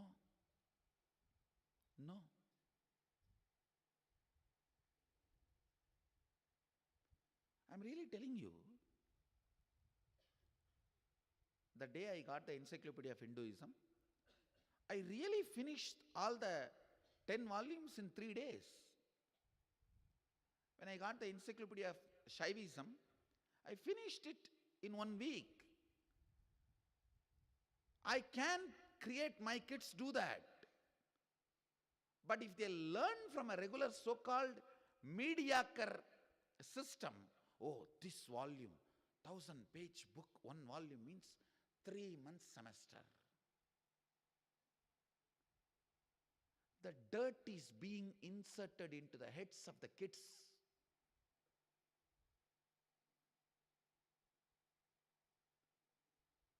And that stupidity of the examination fear, never kids understand. I always tell, read all the books. Whatever you need to remember, you will remember. Whatever you forgot, you don't need it. Forget it. Your life has nothing to do with that. What is forgotten? What you remember, your life is going to be only to do with that. Live that. Over. The fear of forgetting, if it is completed, the amount of information you remember, recollect, use in your life will become 100 times more.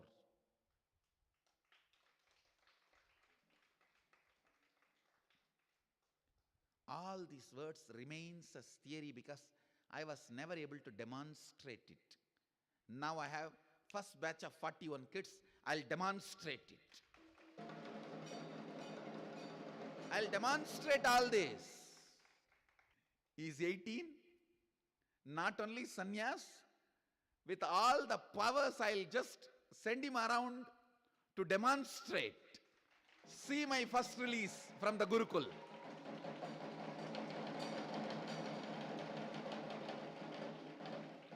Now I'm going to send a bunch of kids by, see, even now bunch of kids are going around, they are more krama brahmacharis, small kids, but adult, legally adult, a clear decision making adult with all these powers, demonstrating them, and sannyasi going around telling the world what is possible. By this Jayanti, we will have at least few release from Gurukul. Now I have to tell the world. I have to tell the world. You guys gave me your kids and see what I made out of them.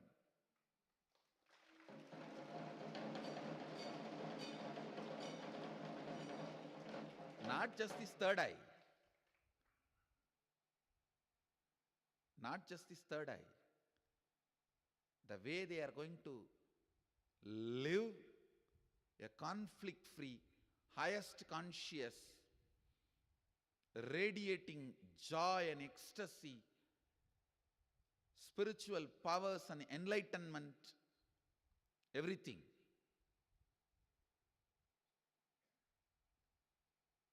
The first batch of sannyasis from Gurukul.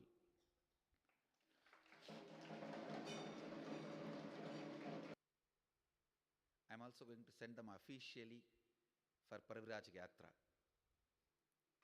Formally they are going to do Parivraj Yatra. I am just preparing their body and mind. Now it is time. World need to know what seeking can do to your brain. What seeking can do to your brain.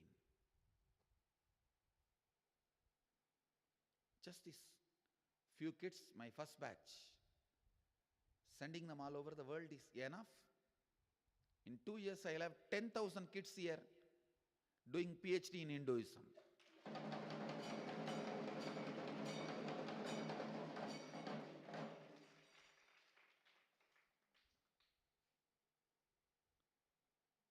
I will have Vidyalaya also, means regular school also, but separately. I am going to divide both, maybe by within next 2-3 years. I'll also show to the world, even as a Grihastha, doing PhD in Hinduism pays you. It's a career. I'll establish that. It's not just joblessness, it's a career. Like career in chemistry, medicine, law, engineering. It's a career which is not affected by global recession. All other fields will be affected by global recession. This will never be affected by global recession, because even during the global recession, they will have more customers and clients. Because these guys are going to remove the suffering.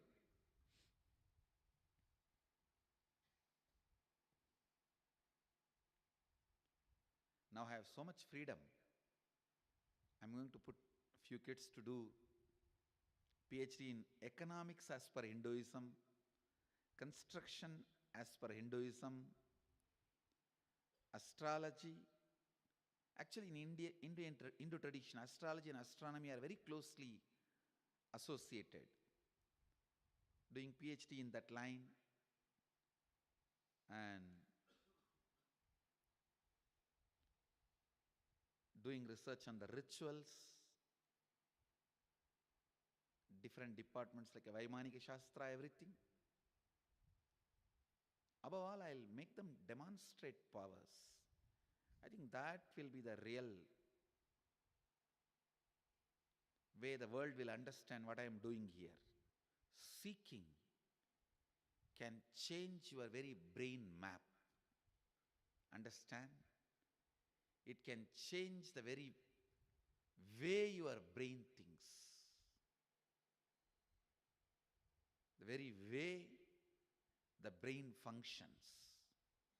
The very way brain cognizes. I know in 2-3 years, 10,000 kids will be there. 10,000 is a small number, I am telling. Will be here to do Hinduism PhD. But these first 41 kids are historical batch. Just like first batch of Gurukul. 10 years before, when I started the Gurukul, first batch, like that, this is the first batch of Balasans. The boldness the parents showed, boldness the kids showed. I really want to put this on record. Thank you guys. You are the future of Hinduism.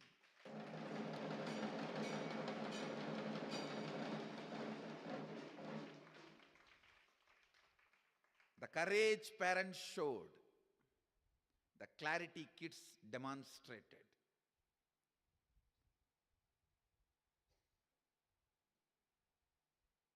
The way things are going to flower, I tell you guys, Veda Mata is celebrating all of you. The whole Kailasa and Vaikunta is celebrating you guys. Celebrating this happening. They are all celebrating this happening because they know what this means for their future. Devatas, gods know what this means their future, because they are going to get more havis, more avirbhaga, more puja, more worship, more respect.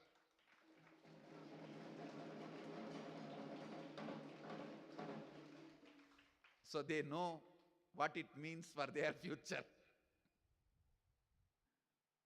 I can say the foundation, the real foundation for Sarvanya Pita is done with these 41 kids.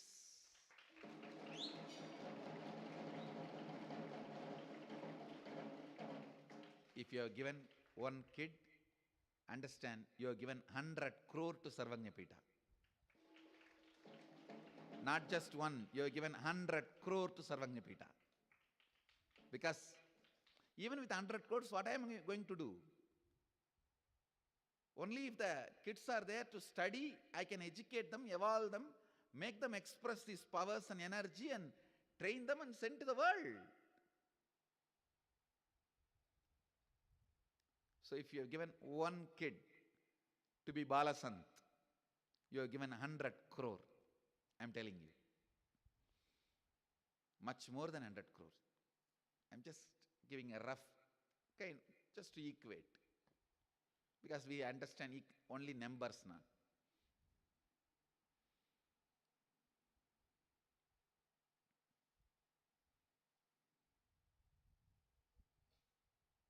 Seeking changes the very way you cognize things.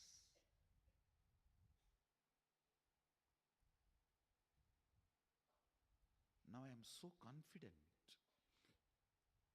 We have a reason to exist.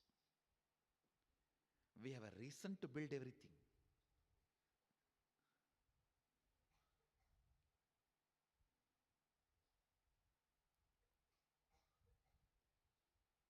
These 41 kids are the first batch. Now I know it will just expand. Because the first decision only, see, Indians are like a goats only. The first goat has to jump the fence. Then all the goats, tadak, tadak, tadak, tadak, tadak, will jump.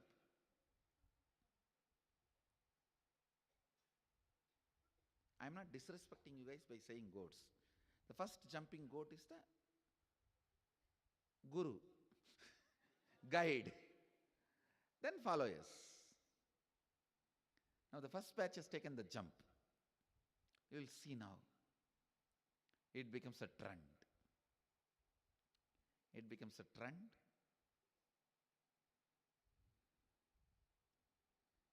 They will have the so-called regular education only up to 10th.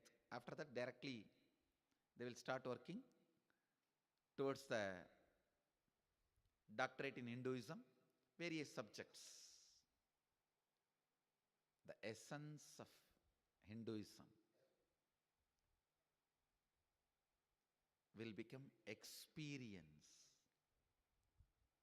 will be established legitimately through my kids.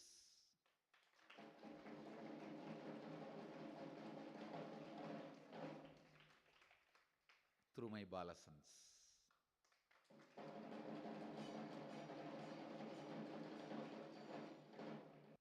So essence of today's satsang is seeking.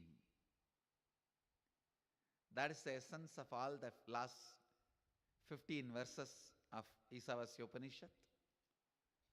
So I'll continue on the next verse in verses in next further satsangs.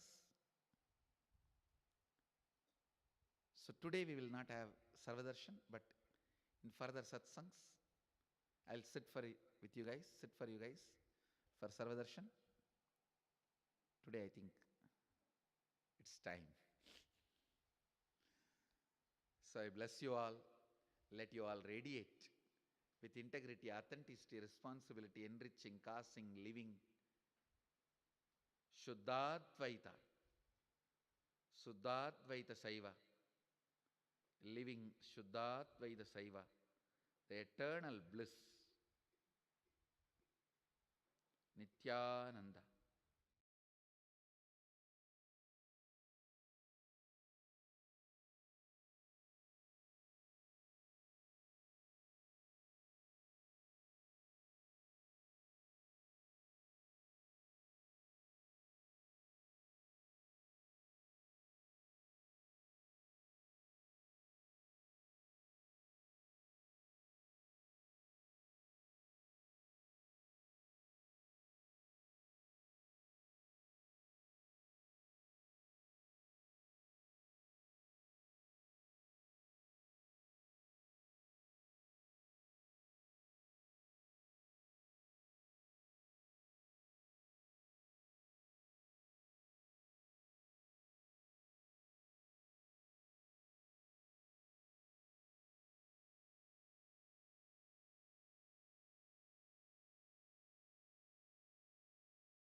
Crisis or even good things.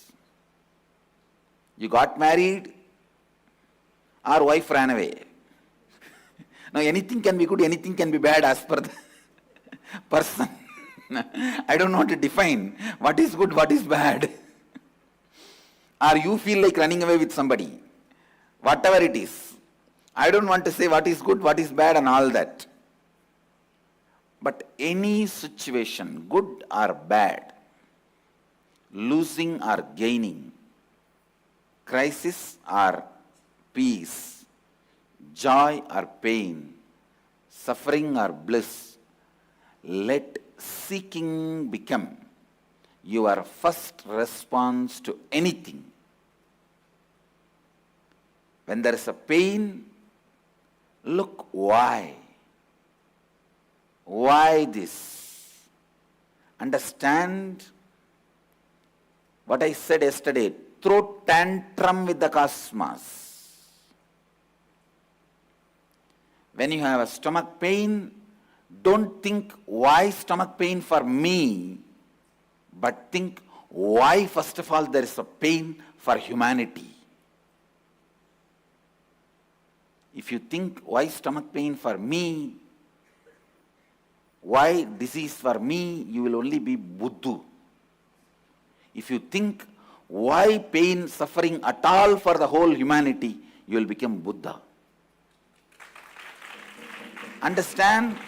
Just Buddha saw the sick person, old person, dead body. But he did not think, why did these fellows come and fall in my eyes? I think bad woman.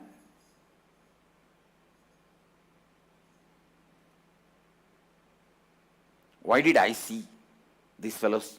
I think bad Shakuna, bad woman. These fellows are all the time depressing. He did not think that way. He did not treat them like a black cat running in between.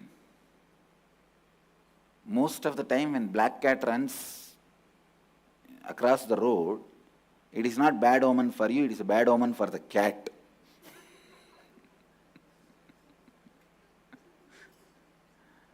I was looking into this. Actually, almost in all cultures, this cat omen is there. I thought, why? Then I found out the black cats run around only when they don't get basic food. And if you are in a society where simple food is not available for animals, where it has to run around, then there is something wrong in the society. You need to look in. Actually, the black cat will not run around if he gets even a simple food. Anyhow, now let us not get into the omen science. Let's stop with this. Listen, whether it's a black cat running or seeing a sick person, Buddha did not look into that as his omen, or he did not think, oh, these fellows are, morning itself they came and fell in my eyes and I am feeling depressed. No. He asked, why this to humanity? He started throwing tantrum with the cosmos. I tell you, I am really telling you, whoever throws tantrum with the cosmos will be freed from the laws of cosmos. I tell you, all the laws and rules of cosmos is only for those stupid fellows who don't know how to throw tantrum with cosmos. Seeking is throwing tantrum with the cosmos. Seeking is such a powerful way of integrating you. The moment you start seeking, all laws, rules, regulation gives way and says, you are the favorite child of the cosmos. You are the favorite inheritor of the cosmos, and you live like Paramahamsa.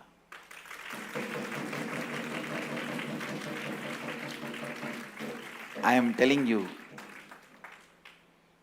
Dharma is for the fellows who are interested in Artha and Kama. If you question dharma, start seeking the depth of dharma, why it is. Why? What is it? What is the source of it? How can I go beyond it?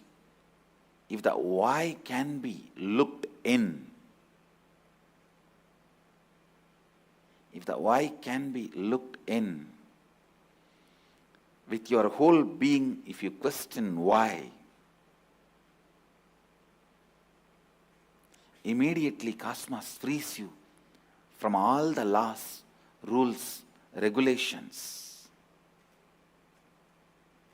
All the laws, all the rules, all the regulations, you become free from it. You become a liberated being, I tell you. If you don't throw tantrum with the cosmic mother, question why, she will let you be in your maya, delusion. Understand? Delusion is not throwing tantrum. Delusion is not throwing tantrum. If a child is just sleeping or playing with the small toys it has, or eating his candy, or drying on his urine, mother will do her work. She will continue to do her work. She will be engaged. Only if the child decides to throw everything and start screaming, even then she will try to give some better toys, better candy, and try to keep the child in his delusion. But if the child decides, no, I don't want anything, and throws everything and starts throwing tantrum, only then she will come and just lift him up to her lap. Same thing with the cosmos. As long as you are in your delusion and playing with your small toys, candies,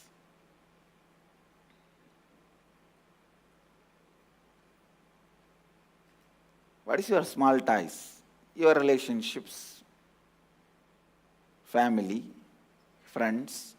What's your small candies? Your salary, 1 car, 2 house, and drying on your urine. What is it? Means brooding over your incompletion. No, that is drying on your urine. Kids do. If you are a mother, you know kids do that. Now I explain in a very decent way. Kids actually draw even on the number 2. I went only up to the level of number 1. They do even on number 2. On number 1, you drawing is brooding over your incompletions. And number 2, drawing is making more and more incompletion out of your old incompletion. So whenever you are brooding over your incompletion, visualize you are drawing on your number 1. And whenever you are creating more suffering, more pattern, more incompletions out of your old incompletions, be very clear, you are drawing on your number 2.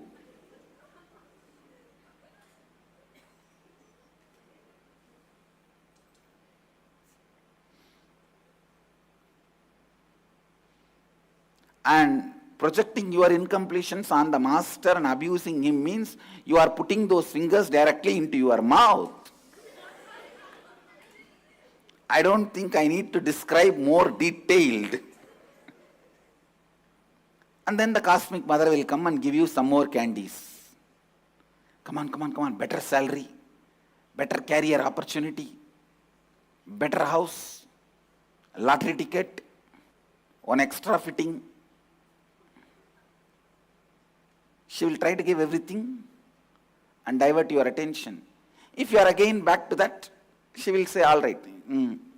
She will continue with her life. But Only when you decide, no, I am really going to look into everything, question everything. What is pain? What is pleasure? What is life? What am I? When you feel pain, let your first response team be seeking. When you feel bliss, let your first response team be seeking. What is this bliss? What is this pleasure? Exactly what happens in me when I am having pleasure? Exactly what happens in me when I am having pain? I tell you, having your first response team as seeking as your first response team is the highest, best security you can get from cosmos.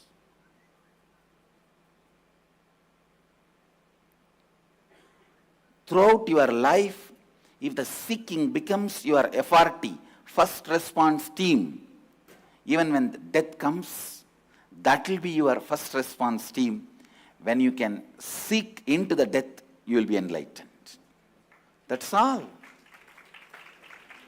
I tell you, if your first response team is seeking, ordinary cup of tea can make you enlightened. When you sip a cup of tea, just see what is happening with this liquid touching my tongue. Wherever it is traveling, what is happening? Why this response to this? Why am I responding to it? A tea or a cigarette is never just a drink or a smoke. Understand? Every time you sip a tea, you will have the same patterns getting cherished. Every time you smoke a cigarette, you will have the same patterns getting cherished.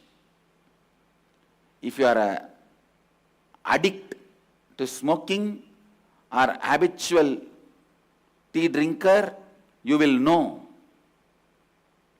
Look in. Every time with those activities, you will have a same pattern. Even shower. Every time when you stand under the shower, you will have the same patterns. I am telling you, if seeking becomes your first response team, you will break tons and tons of patterns. Just an ordinary sipping a cup of tea can lead you to enlightenment. As mundane activities, as you claim your tea,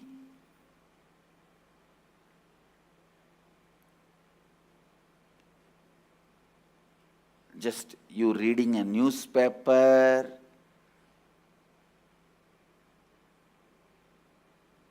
every activity you are addicted, you will be going through that same pattern more than the same action. Listen. If you are going through more in the same action, it will never be addictive. If you are going through that same pattern more only than any action, will become addictive, because addiction belongs to mind, not body. Please listen. It is the thought currents which you go through every time you sip a tea or smoke. You are addicted to that. For that sake, you want the smoke, you want the cigarette again and again, tea again and again. Not for the action itself, but for the pattern you go through. Even reading newspaper, I tell you, you don't read from the paper, you read from the mind. If you read 10 lines from the paper, you will read 200 lines from the mind.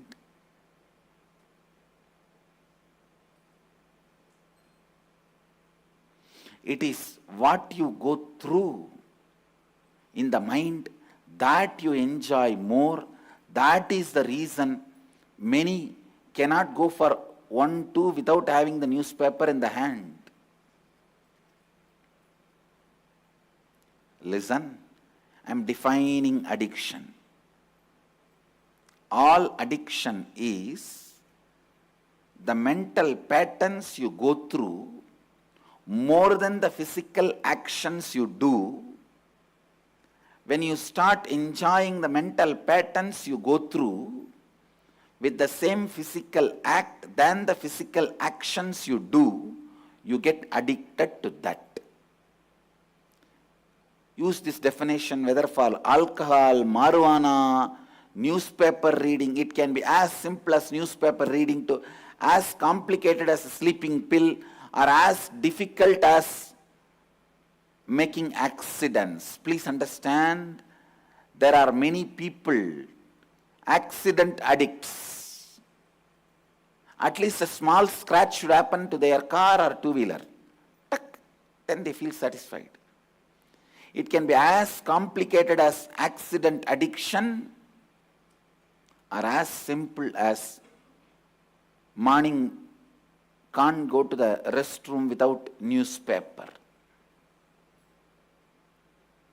Whether it's your drinking pattern, eating pattern, or womanizing pattern, it's all pattern. Actually, a womanizer needs to be healed, not punished. A drunkard needs to be healed, not punished. A smoking addict needs to be healed, not punished. Because it is getting caught with a pattern. I tell you, if your first response to anything can be a seeking, no pattern can get rooted into you. All patterns will be routed. It can never get rooted in you. Seeking is giving an earthquake to patterns. If patterns are the plants and trees on the ground, seeking is just giving a small shake.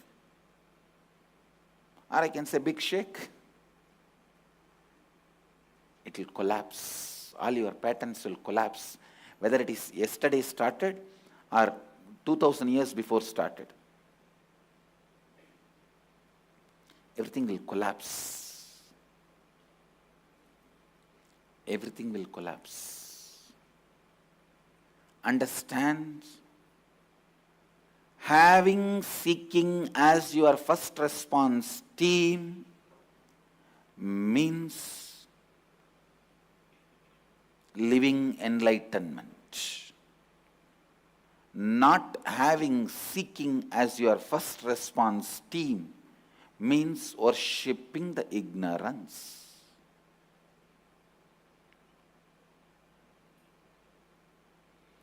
Shivoham process is just all about making seeking as your first instinct response. Understand? I'm using a new word, first instinct respond, FIR. First instinct response.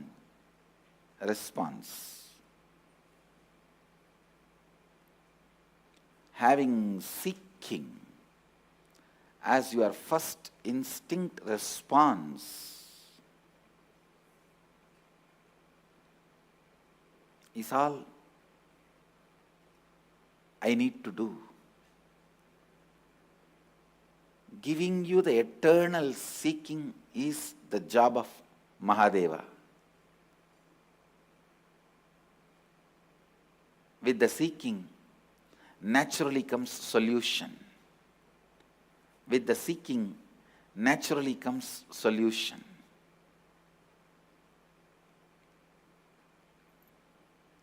Understand? Anything can be given up. not seeking. Whichever part of you stopped seeking, look into it, it would have become a frozen part of you. Whether it is a body, parts of the body, or mind, logic, emotion, wherever you stopped seeking, you lost the art of reinventing yourself. Whenever you lost the art of reinventing yourself, understand, not only you are stinking to death. You are rotting to death. You are stinking to death, rocking to destruction. Emotionally, if you stop seeking, you lost the capacity to reinvent yourself. Physically, your body continuing to seek its original state is yoga. Your logic continuing to seek its original state is liberated thinking. Your emotion continuing to seek its original form of existence is devotion. If your being, consciousness, seeking to its original state is enlightenment. Seeking keeps you alive with the possibility of reinventing yourself. Whenever seeking is lost, you lost the capacity to reinvent yourself. You are frozen. You are dead. Dead fellows are not that dangerous to humanity, but the living dead are the most dangerous to humanity. I always tell people, the real danger to Sanatana Hindu Dharma is neither atheists or other religious people. It is non-practicing Hindus. They are the greatest danger to Hindu tradition than anybody else. It is non-living human beings. They are the greatest danger to living human beings than aliens or any animals or anybody else. No alien, no animal, nobody else, nothing else can be such worst danger to human beings than the non-living human beings, to the living human beings. The live dead human beings are the biggest threat to the living human beings.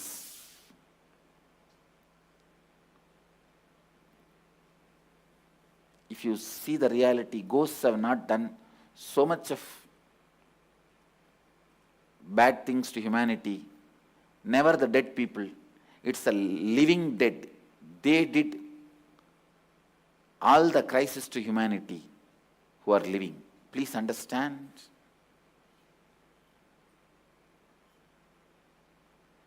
Don't be afraid of dead, but always be away from the living dead people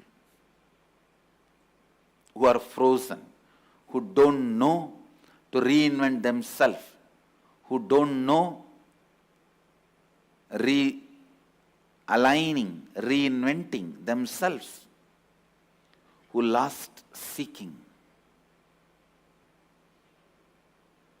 There is a beautiful verse by Manikya. He says,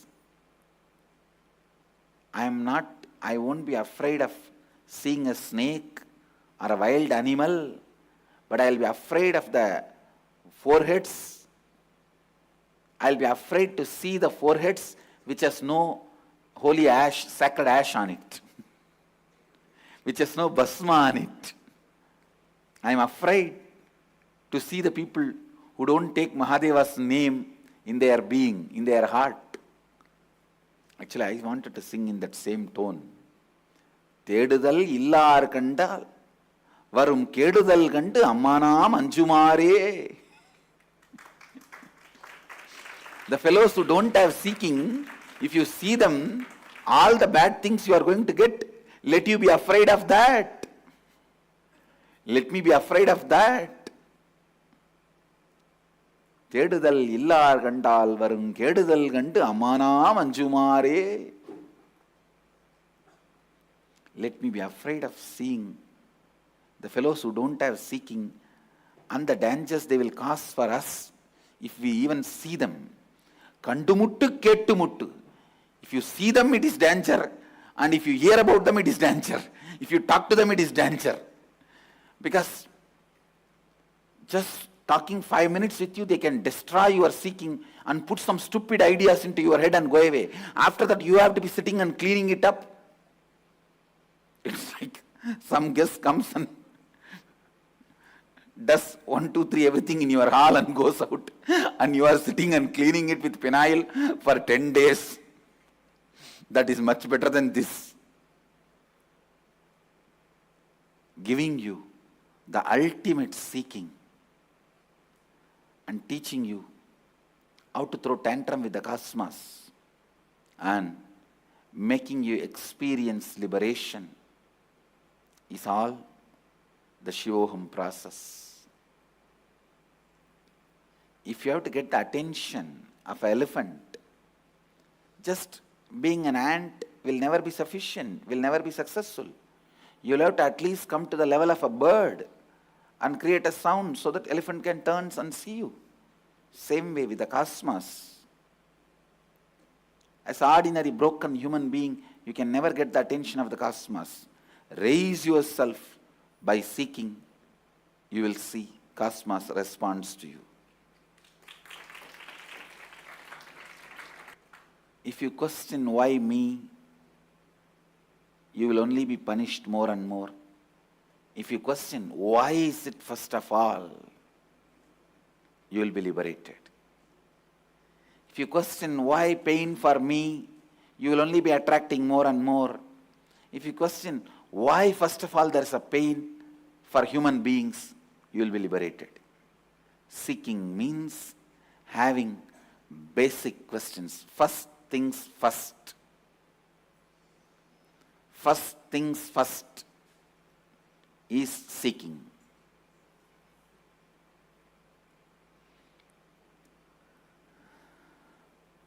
Having seeking is not worshipping the ignorance. Antantama pravishantiye avidyamupasate. Worshipping the ignorance.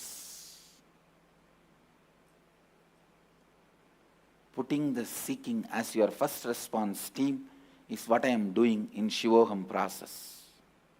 Making the seeking as your first instinct response is the process of Shivoham. Inviting and welcoming all of you for Shivoham process in Varanasi. I bless you all. Let you all radiate with integrity, authenticity, responsibility, enriching, causing, living Advaita, the eternal bliss, Nityananda. Thank you. Be blissful. Nityananda Dhyanapitham, Nityananda Nagar, off Mysore Road, Bidadi, Bengaluru. Phone 08027279999. www.nityananda.org, www.youtube.com/lifeblissfoundation.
Sadashivasamarambam Nityanandeshwariyadishaktimadhyamam Asmadacharya Paryantam Vande Guru Paramparam.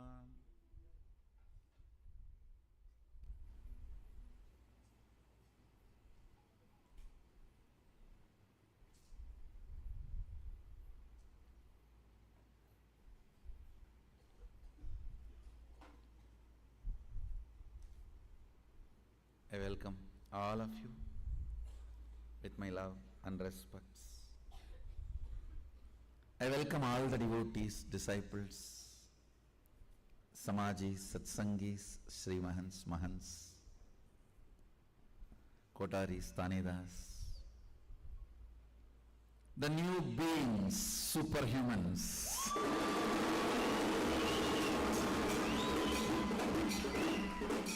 new species, the Adinavasis getting evolved, getting ready.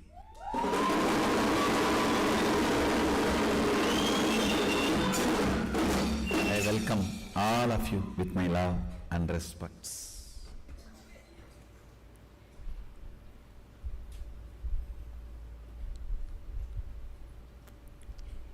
I will expand on the fundamental principle, first principle of becoming Sadashiva. Understand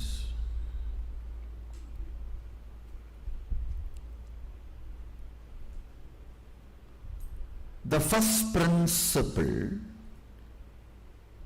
of becoming Sadashiva is not moral. Understand. Before revealing the principle, I want you to know it is not moral, social, right, wrong.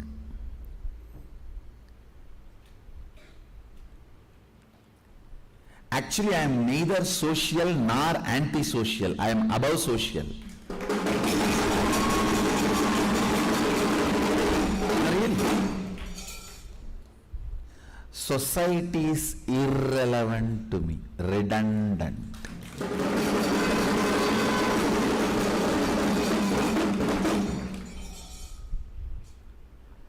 I am actually above social. So I am not giving you this as any moral, right, wrong.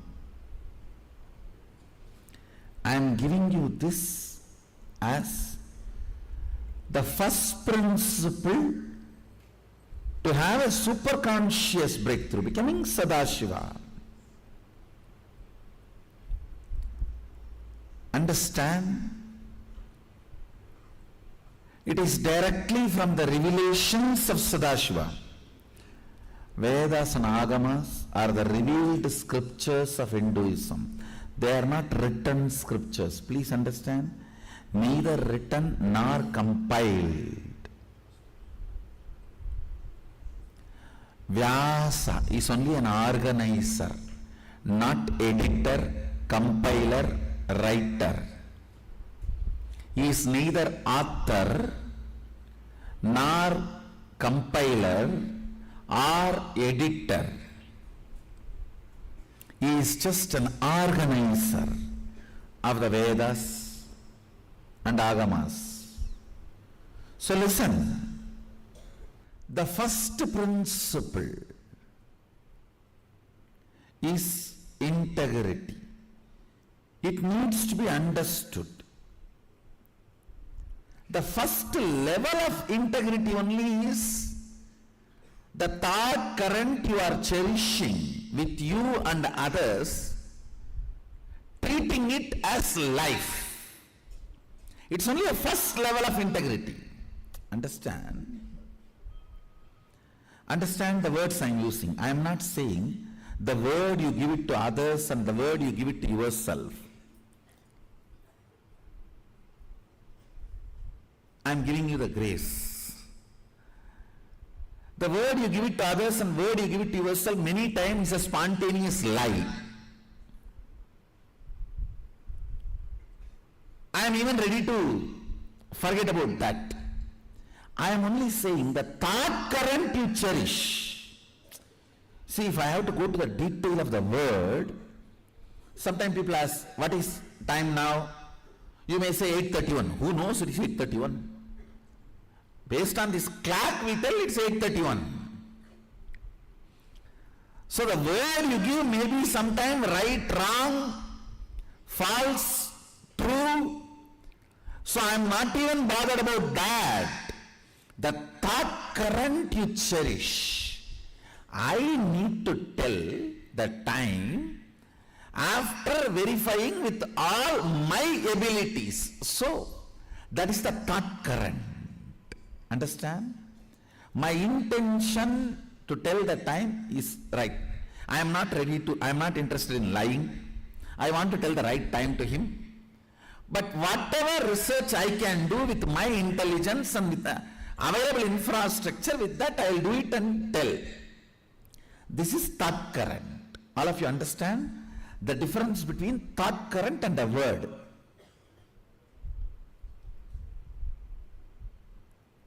If I ask, is this camera recording? If you say yes, that is a word. The thought current behind that word is, so I saw there is a red light burning, which is usually, the red light means recording. That is why all the Indian married women wear that red light on the head. All incidents and conversations will be recorded for further quality training in the future. That's the meaning of the red dot on Indian married woman's forehead. All incidents and conversations are recorded for further training in future. Listen, I am not even bothered about the word, I am bothered about the thought current behind the word. For example, you really want to tell only the truth to him. You don't want to say, oh, even if it is recording, I will tell it's not recording, or even if it is not recording, I will tell it is recording. No. The thought current is to tell the truth, and you have done all your base work, research work. You have done all your groundwork. Whatever you can do with your intelligence, with the eyes given to you, with the consciousness available to you, with the information available to you, with the logic available to you, you have done analysis and presented. All I am asking, understand, be true to the thought currents you cherish. Then your whole body and mind will start raising towards reality. Understand, truth is not ultimate, but it's a stepping stone towards reality. In the beginning, practicing of the truth will be between the duality of truth and false. At one level, you will raise to the level of reality. Truth is an amazing stepping stone for reality. But I am not teaching you truth, I am teaching you reality.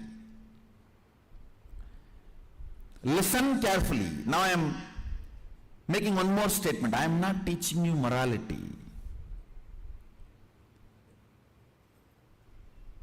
I am not teaching you honesty. I am not teaching you truthfulness. Yes, in many places truth helps you to jump into reality. I am teaching you reality, integrity. Listen, the whole understanding of life. Listen carefully. The words I am uttering are layered and layered and layered levels of meaning. Only if you listen, the truths will be revealed to you, the meanings will be revealed to you. If you sit straight, actually, if you are listening authentically, automatically you will sit straight, because the listening needs your kundalini near this temple point. If the kundalini is needed there, your spine has to be stretched, because the kundalini is summoned there.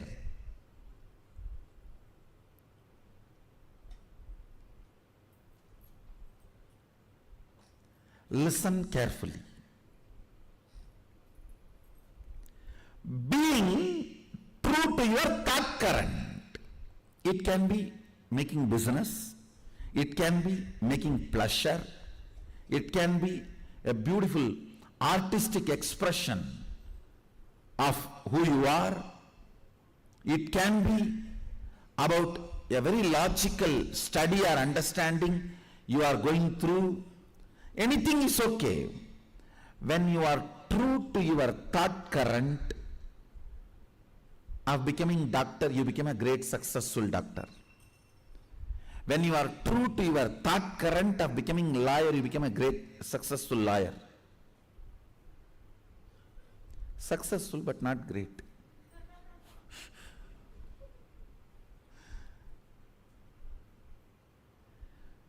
To whatever thought current you become integrated. So understand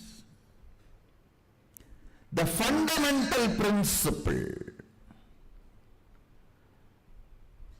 foremost important truth is becoming true to the thought current you are taking up in life. When you become true to the thought current you are taking up in your life,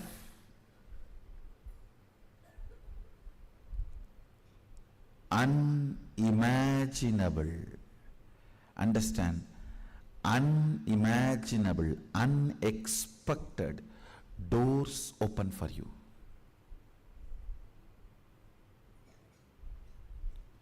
Unimaginable, unexpected doors open for you.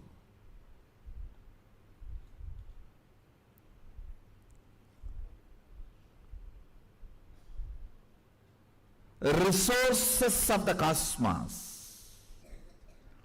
Understand? Resources as per society you all know. Money in the bank balance. Few servants or the staff or the people to execute your orders. Little political power. These all only is the resources of the society. There is something called cosmic resource, the prana, life force, life energy. I tell you.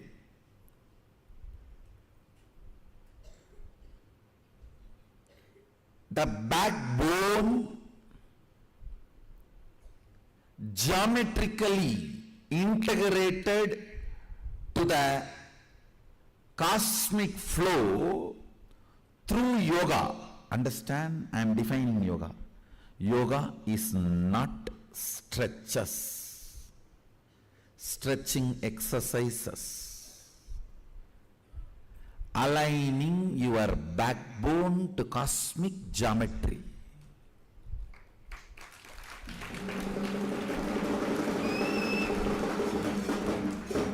Yoga is all about backbone. That is why I am a yogi who doesn't move any other parts of the body, stretches. I only stretch and align my backbone, that's all. aligning your backbone to the cosmic geometry through yoga. If you do that just for a few days, you will understand what I mean by prana, life force. Whole day you will be so alive. Being so alive whole day is what I call Shiva Bhuta.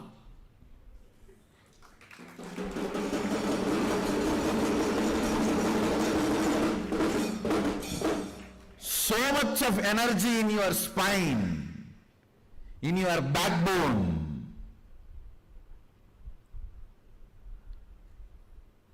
You are so alive, almost everyone around you feels you are ferocious. That's what I call it 2:30 mood.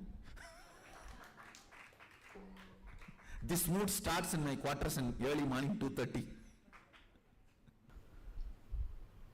Spine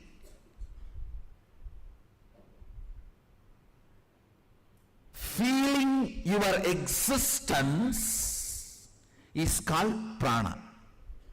How your spine feels your existence is prana.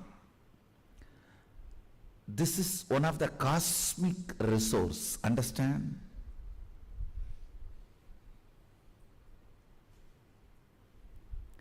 In the country, if you have currency, you can buy different gems, precious stones. Like that, if you have this cosmic currency prana, all the powers are like a different gems. You can buy any of that. Prana, the first cosmic currency, overflows in you the moment you become true to the thought current you cherish. It can be any thought current, no problem. Don't worry about whether the thought current is right or not. I am teaching you now only integrity and how integrity makes the cosmic resources available to you. You may even feel making money is the best thing in the planet Earth. So be integrated to that. When you are integrated to that, first thing will happen, the cosmic resources will become available to you. See, after some time you may understand, I think the cosmic resources are more valuable to buy the cow dung cake. Better let me buy higher level diamonds and jewels. All that you may understand later. Understand, even now I am not telling you this is right, that is wrong. No. I am only telling you, decide to be integrated to any thought current you cherish. Any thought current you cherish, decide to be integrated.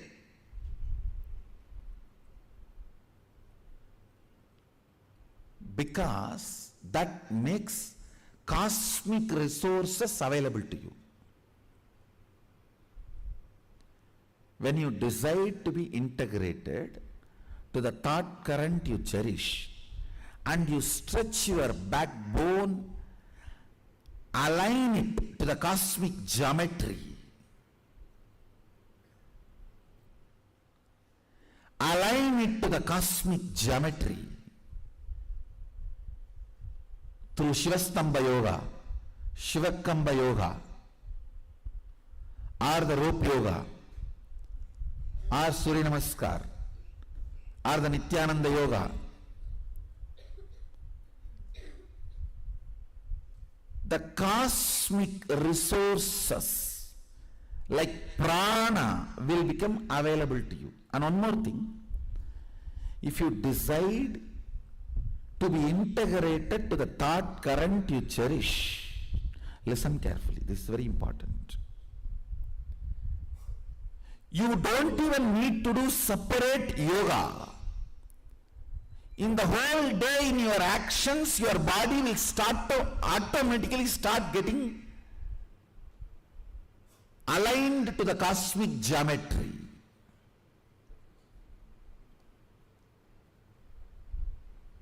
Listen carefully.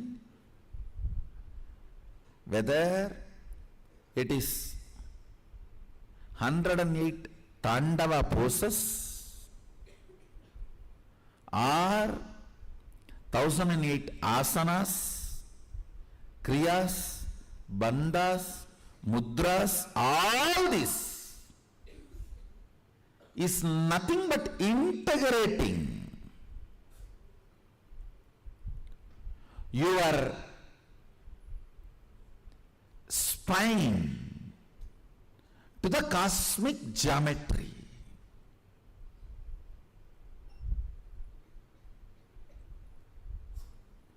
Understand? I have revealed one of the most important sacred secret about yoga.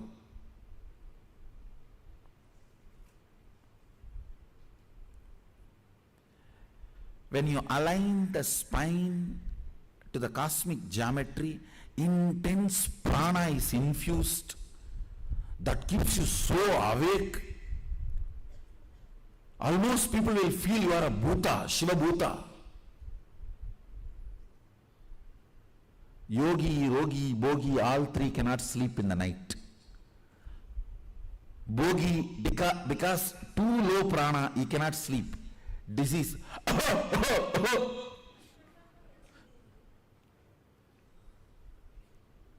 Rogi cannot sleep because too low prana. Diseased person. Bogi cannot sleep because he has to spend the prana shakti for which he is collected. He has to enjoy. Yogi cannot sleep. So much of prana in the spine. How will you sleep? It is like having Texas size Starbucks coffee. Then how will you sleep after that?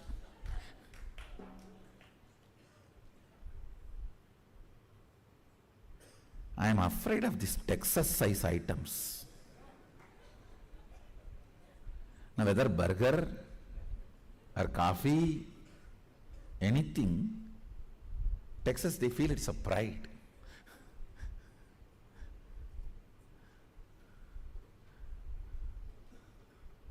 Now if you have a Starbucks Texas size cup of coffee, I have never seen that size cups in India. Even the lotas in India are only a small size in Texas. And sometimes I am surprised with in that size they drink Coca-Cola. Yamma. நம்மூர்ல மாட்டு கூட அவ்வளவு தண்ணி வைக்க மாட்டோம். Means even cows and bulls we don't give so much water. Now first time when I saw somebody drinking the Texas size Coca-Cola, I had the visualization, young age, in my house when they bring up cows, they will have a vessel in which they pour water and the cow will come and put the head in the ma.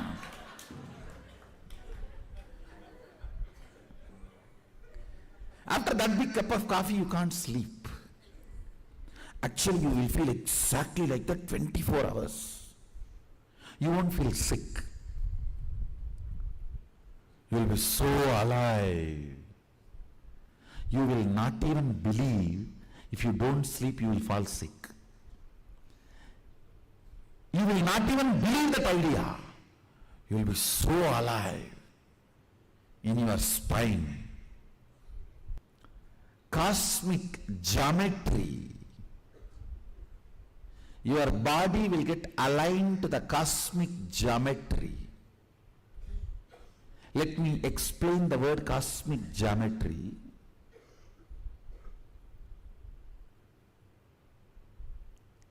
Lines, curves, points. Understand? The whole thing is only these three. Lines, curves, points.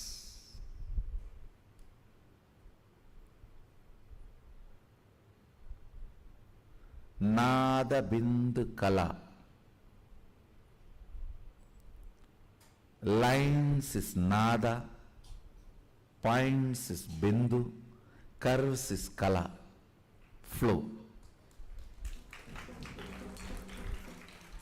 Lines, points, curves, which is the source which makes, which forms the basic unit of this whole cosmos. Listen, I'll explain little more detail. This cosmic geometry.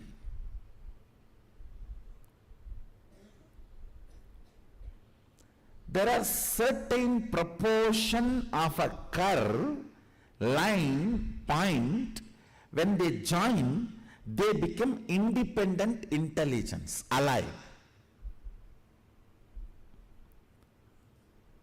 All types of curves and all types of lines and all types of points will not become independent intelligence. No. Certain curves, lines, points, when they join, they become independent intelligence. Just like a pi in the mathematics. The theorem, formula, what makes, what kind of curves, lines, points become independent intelligence is the science of yantras. Just like a pi theorem, theory in the mathematics, there is a clear principle. Yantra Vidya, maybe later on I'll explain that whole science. Now understand only this much. To understand cosmic geometry means the lines, curves, points, by aligning itself makes something independent intelligence. It can become alive and speak, respond.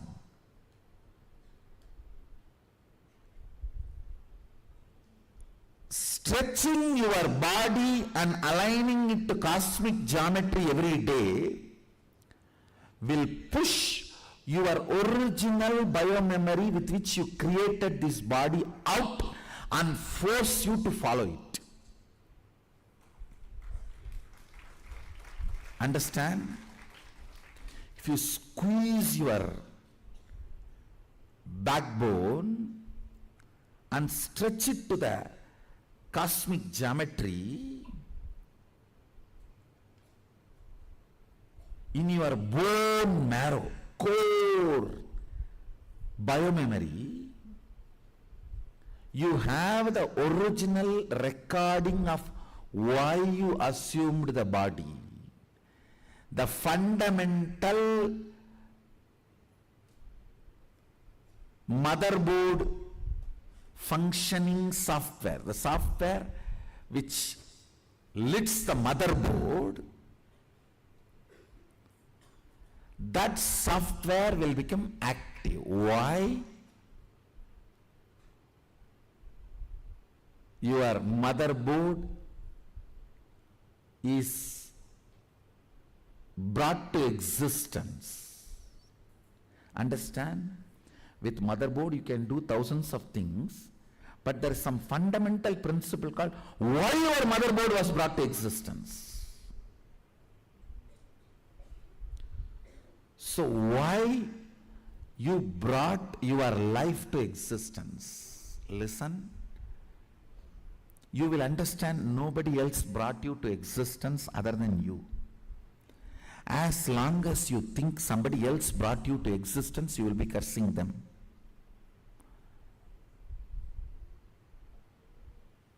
You will be cursing them. You will curse your parents. You will curse the God. When you get a guru who is embodiment of parent, son, God, you will curse him also. You will curse everyone. If you think somebody else brought you to existence, when you stretch and align the spine to the cosmic geometry through Nityananda Yoga, the fundamental principle why your motherboard came to exist. Ramakrishna used to do a very powerful technique. Suddenly he will call and tell a disciple, you dress up like a woman and roam around for 21 days and come back. Now it will look very crazy. Now once when he gave this kind of instruction, the disciple was shocked, but he was very sincere. He did it, and then only he realized through the process his original reason why he came to exist was revealed to him. So his will persistence got ironed out. Understand? When you put your body aligned to the cosmic geometry,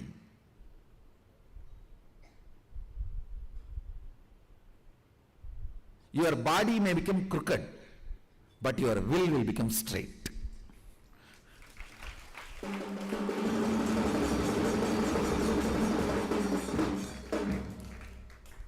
Because your will get ironed out.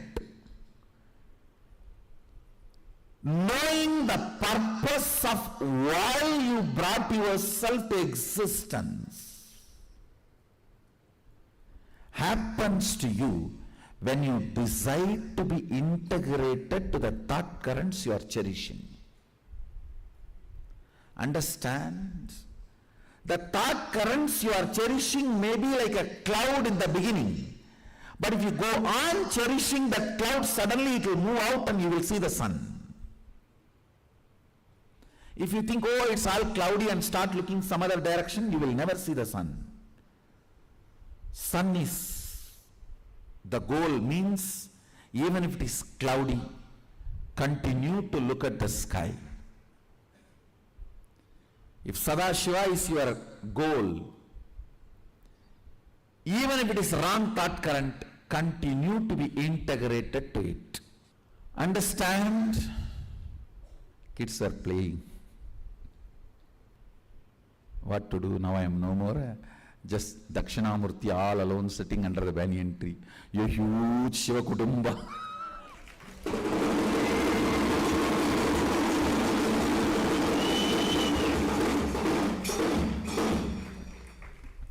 Now I have to tolerate not only Ganapati running around, Subramanya chasing him, Ganapati's rat running around, and Subramanya's peacock chasing it.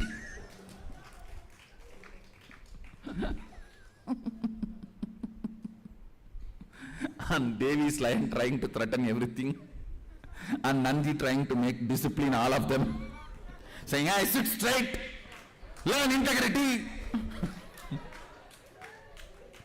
And that poor mouse is sitting and looking.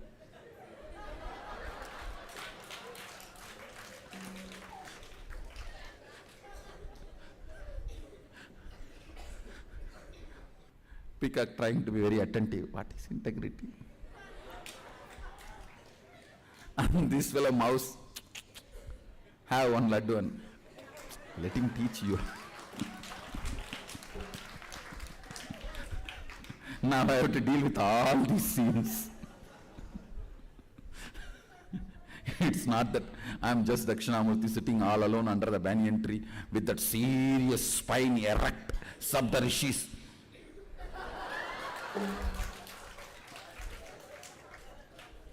Where they are in utter listening space. These rats will be running around.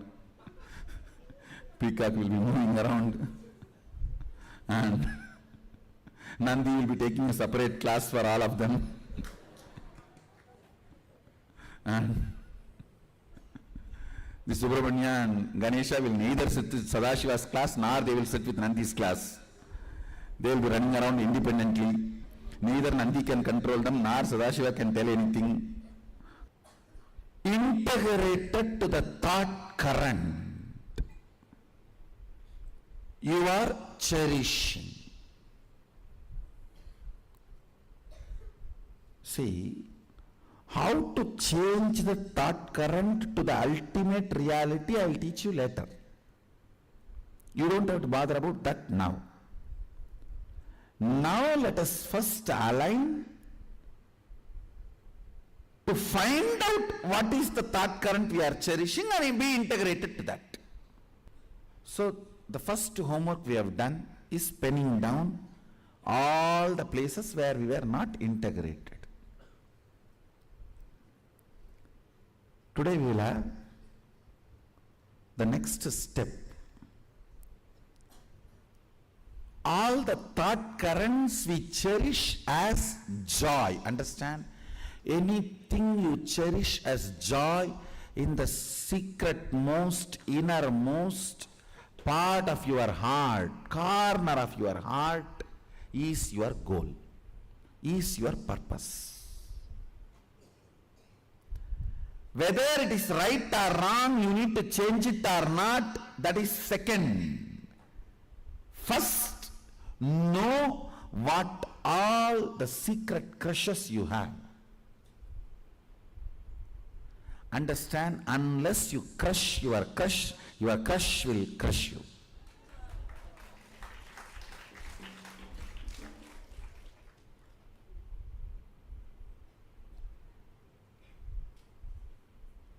If you don't crush your crush, your integrity will be skin deep, like a paint. The touch-up you apply.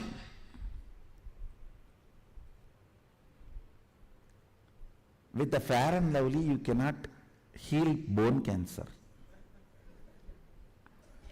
But all the time you think, even if you have bone cancer, you will apply Fair and Lovely on your skin and keep it very fresh.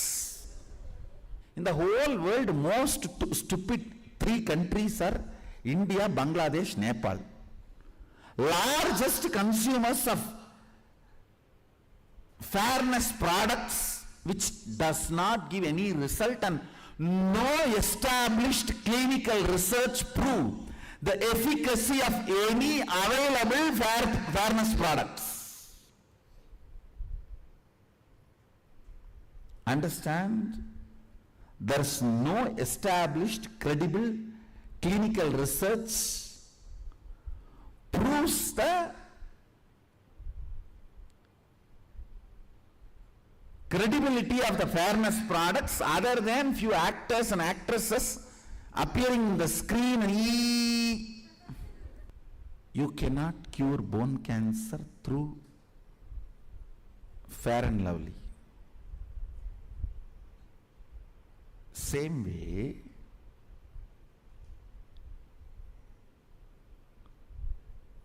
you cannot try to become Sadashiva if you don't even find out what is your crush in the life.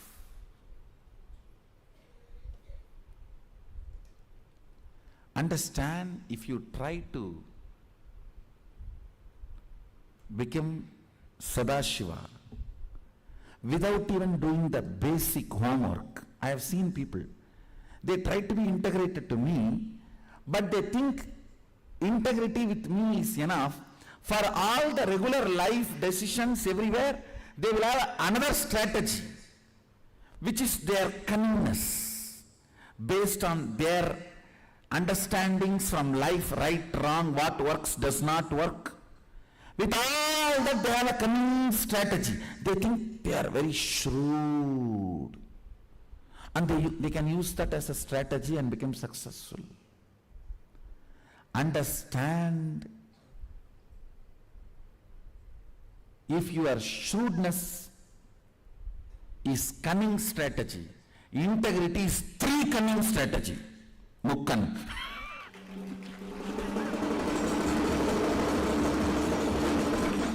Your shrewdness in only two cunning strategy, two eyes. In Tamil, cunning means eyes.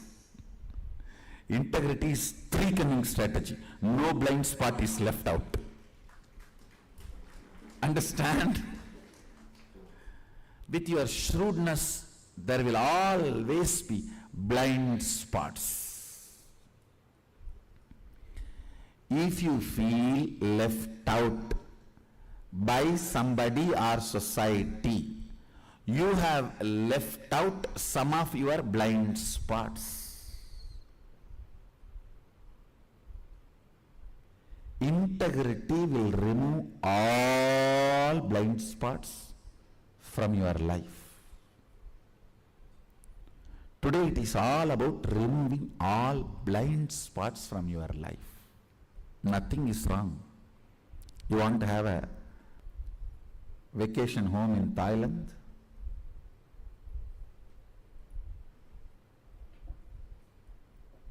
Whatever. Nothing is right or wrong. But not knowing your thought currents, not being integrated to it, understand? Sometime, just by knowing and deciding to be integrated, you will understand this thought current is stupid, and spending time, life, energy on this thought current is the stupid. That very understanding will make the thought current dry and die. You are again integrated to higher identity.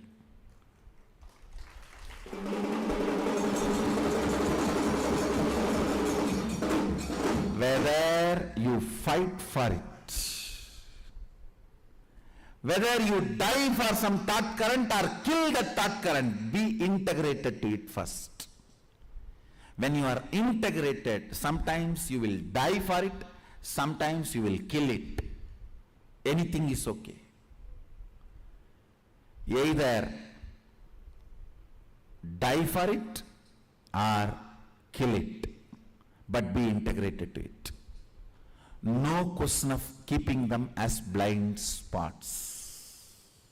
Do or die is not my statement. Die or kill.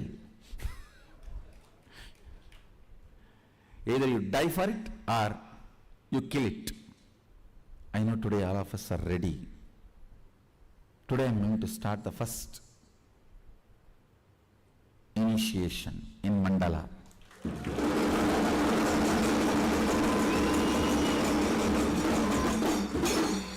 We will start the mandala process.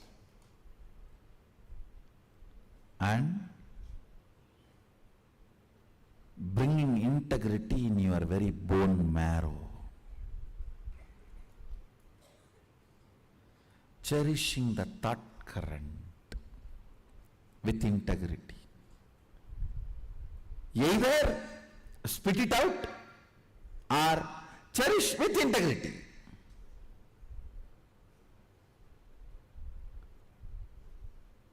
Whatever comes as a hindrance is nothing more than a little bit of hormone and chemicals. That's all. If your tiredness and sleep and boredom, hunger comes as a hindrance, it is chemical imbalance. If your lust, violence, fear comes as a hindrance, it is just little hormonal imbalance. We will clean all that with Panchakavya. Panchakavya is one of the very powerful balancing mechanism. Panchakavya balances all hormonal and chemical imbalances in your body and brings you to integrity. We will balance all that. First, let's find out what all the thought currents we cherish, to what all we want to be integrated, and what all we want to bury it, kill it, and what all the hormonal and chemical obstacles for us to be integrated. We will find all this and start cleaning it up.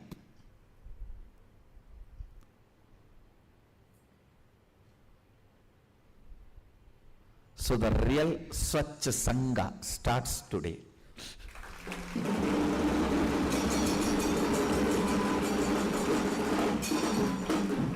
Let's start. So let's gather for the next session after the breakfast. Oh, it's a satsang also. So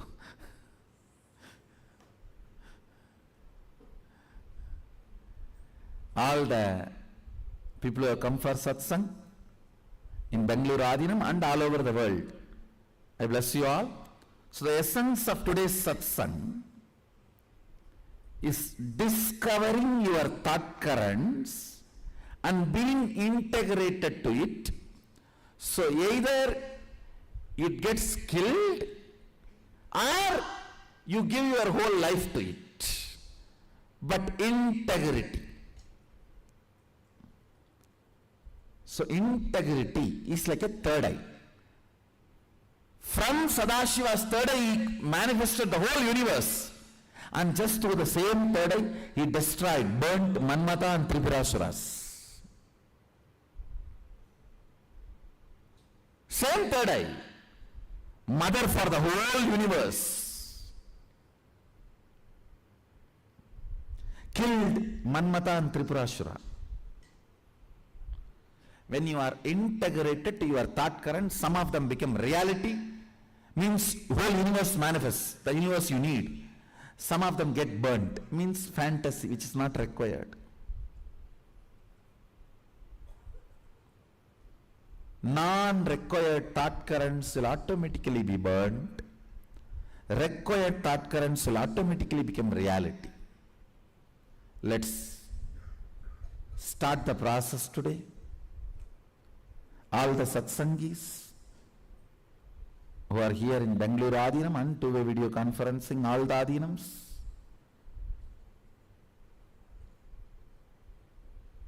I bless you all.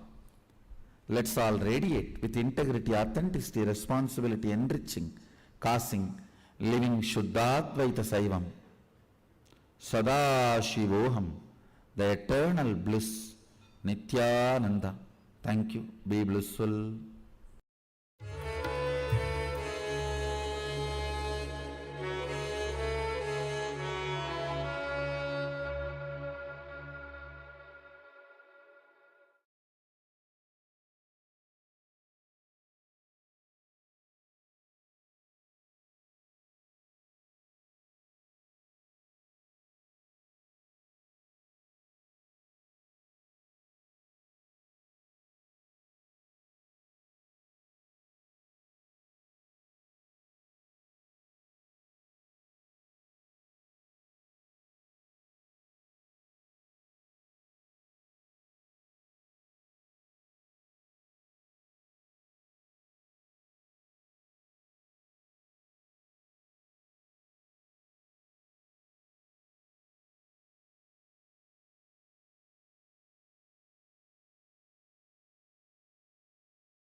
continuously talking to your Atmalinga and Atmamurti will give you the power to manifest what you want. Shakti. And Buddhi to change wherever you need to change. Above all, bhakti, the romantic existence with cosmos. You will get all three.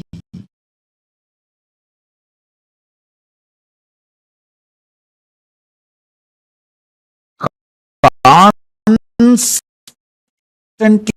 talk to Atmalinga and Atmamurti.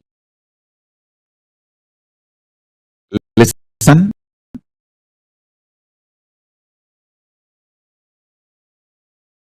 Take this two as the method to achieve super determinism. One,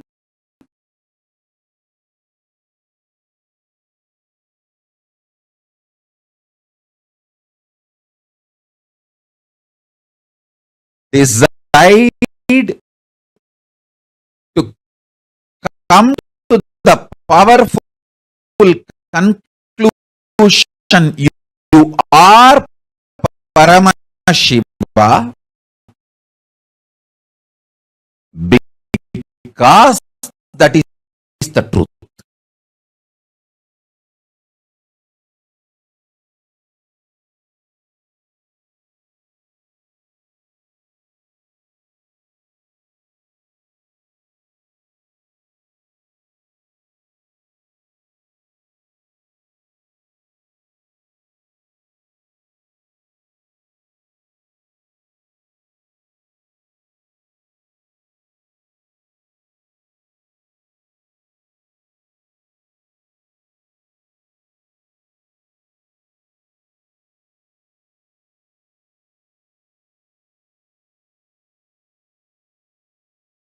Om Paramashivoham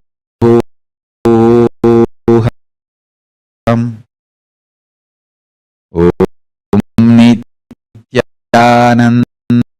Paramashivoham.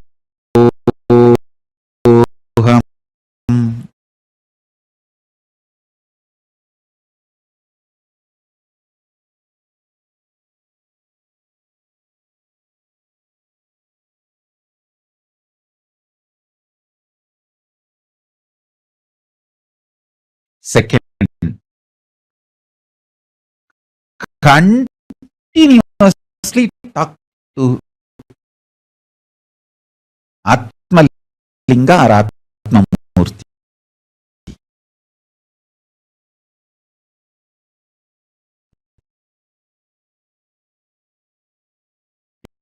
You can offer your prayers. You can talk even casual things. You can express your love, gratitude, even anger. You can fight. You can express your frustration. You can do anything you want.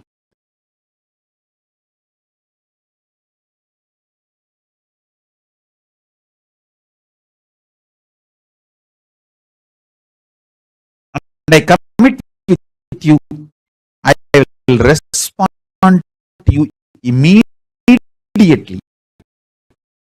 I'll give you what you want.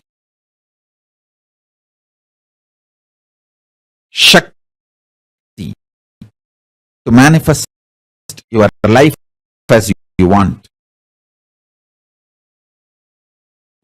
Buddhi, intelligence to alter. If at all you need to alter somewhere your wants,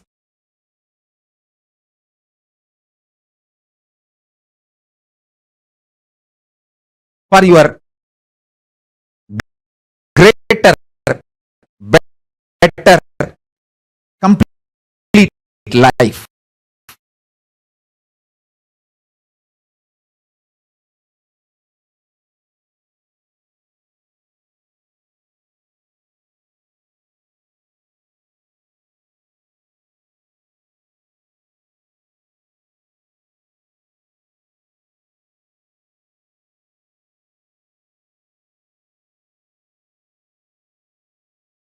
And above all, bhakti, a life positive, joyful connection with life, reality, cosmos, with everything, with yourself, with world, with God, everything. And yukti, method to live enlightenment. And mukti, enlightenment itself.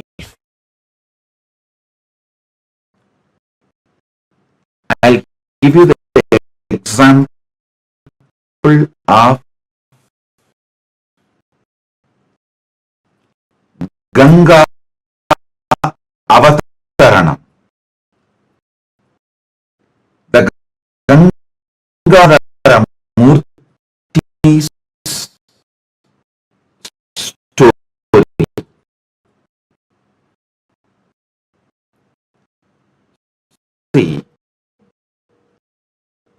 Ganga coming to planet Earth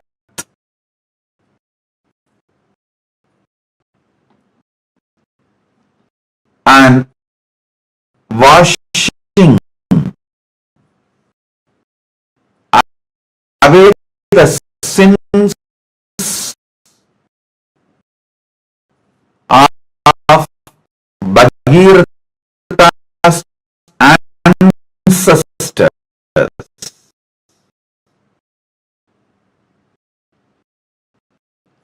Is it predestined?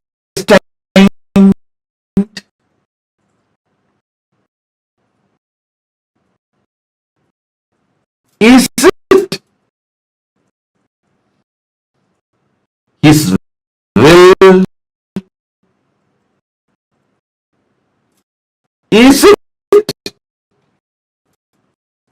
God's will?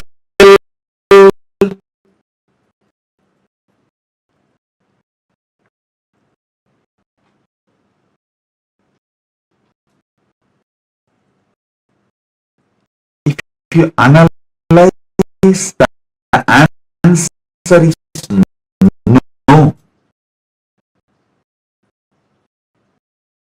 It is neither predestined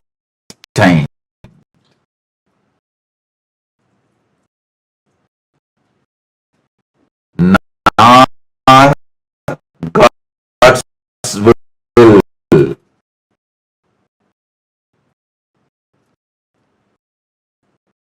Nor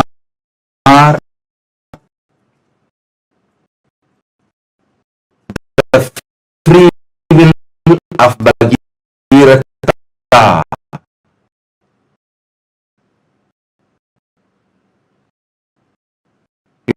It is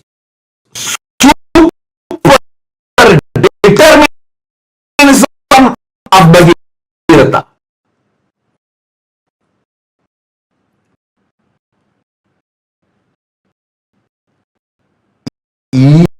Even after Paramashiva received Ganga and released Ganga,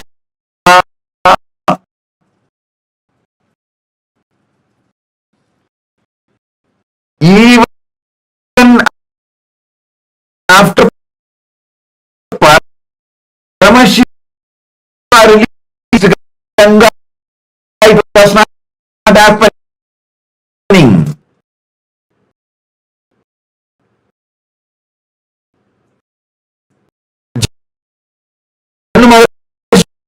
Just over the whole Ganga. Because when she was flowing, it seems she disturbed Janma Maharshi's tapas. He just swallowed the whole Ganga.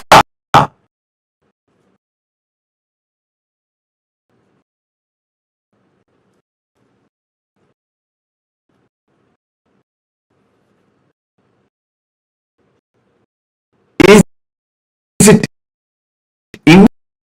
individual will of Bhagirath? No.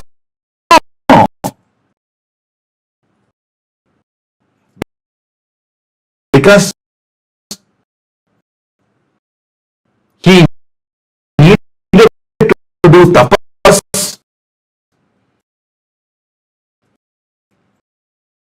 to Brahma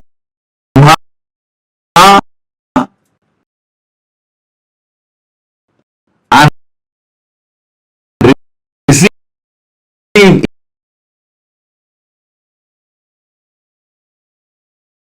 his blessing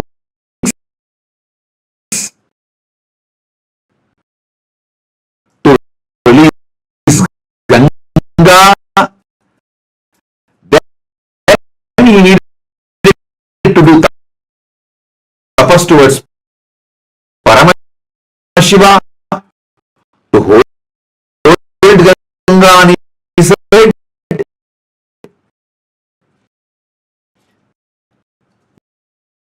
Then he needed to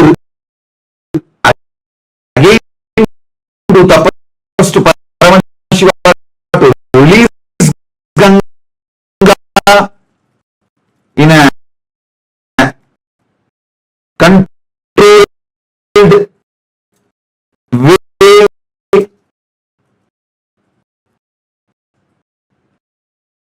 The first dam built for river is Shiva Jata. Shiva Jata is the first dam for river.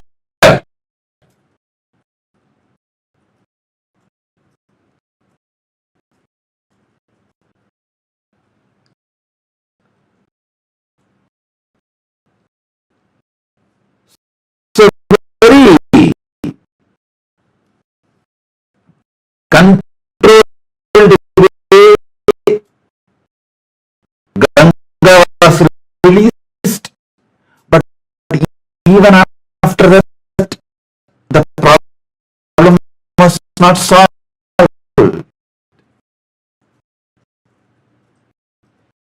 He has to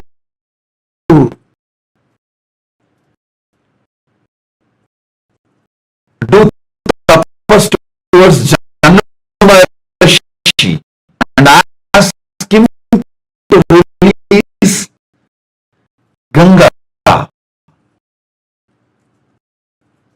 So understand, life is so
more deeply.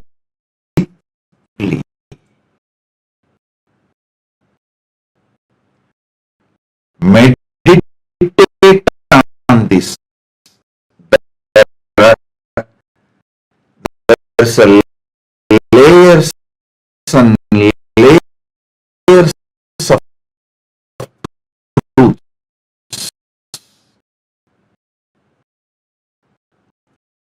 in this story.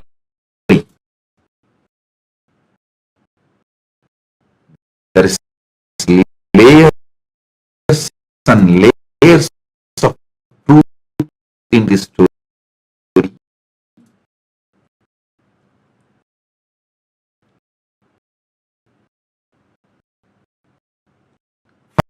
First,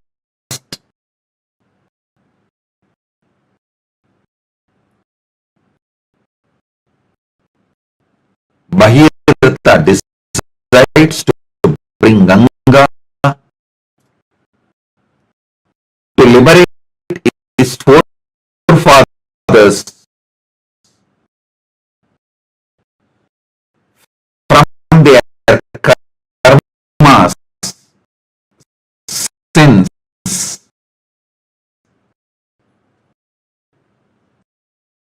and give them moksha.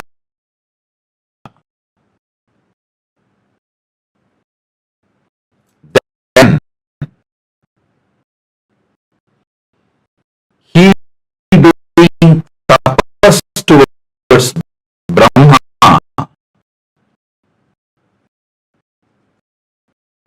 Brahma releasing Ganga,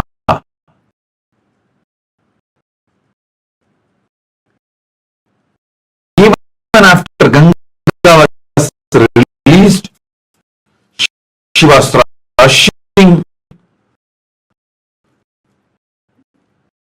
with such high energy and speed.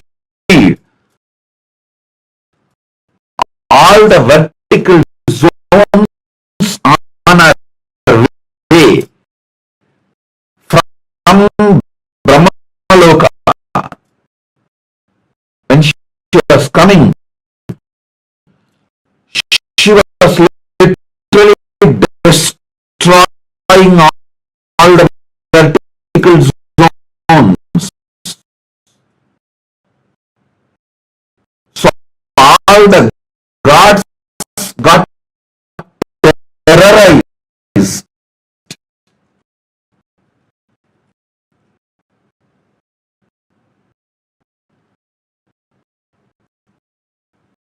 That whole samasta srishti, the whole creation,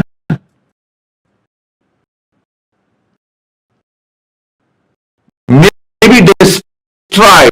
The Mahapralaya may happen if Ganga lands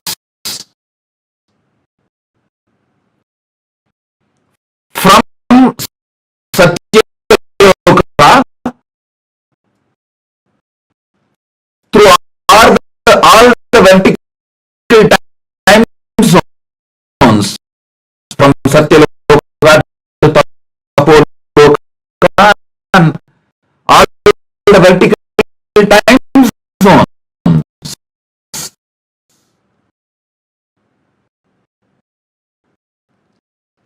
The frightened and terrorized Bhagirath again starts tapas towards Paramashiva, and Paramashiva says, okay, all right. He receives the Ganga on his jata. That's a Ganga Murti.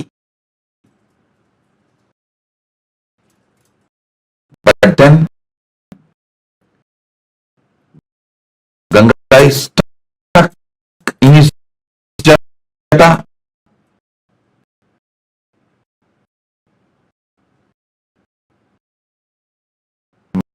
Bhagirath needs Ganga to come to planet Earth so that ancestors of Bhagirath are liberated.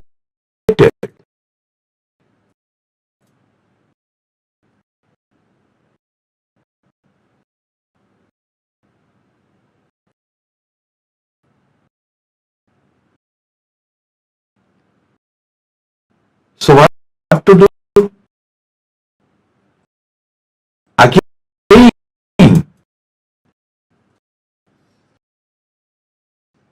he does tapas towards Paramashiva, and Paramashiva just moves one of his jata and releases Ganga. Ganga Visarjana Murti.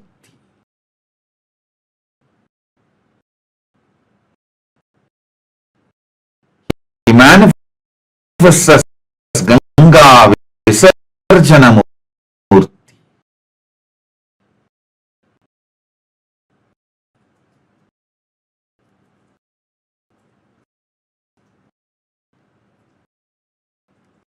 And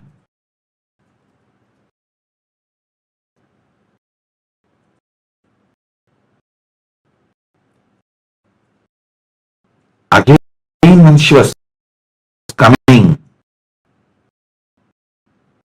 to planet Earth, the way she was flowing, excited,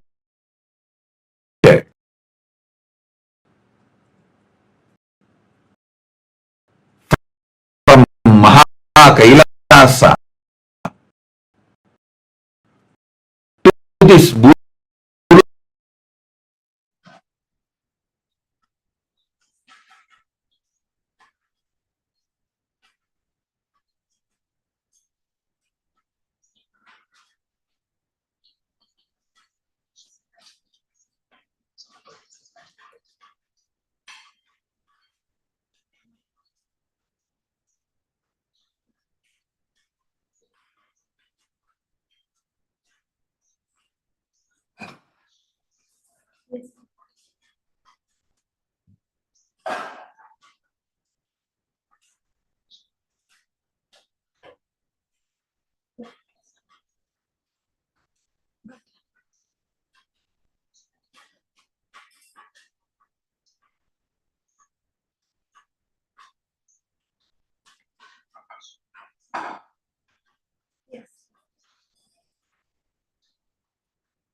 beautifully, as we understood from Swamiji, the whole day cognizing the greater sciences of Hinduism about how we can manifest anything we want in life just through our will persistence. Now, we come to the most awaited part of our day, the darshan from Swamiji. All that we have learned today, cognized today, whatever it is that we have listened to, we have internalized,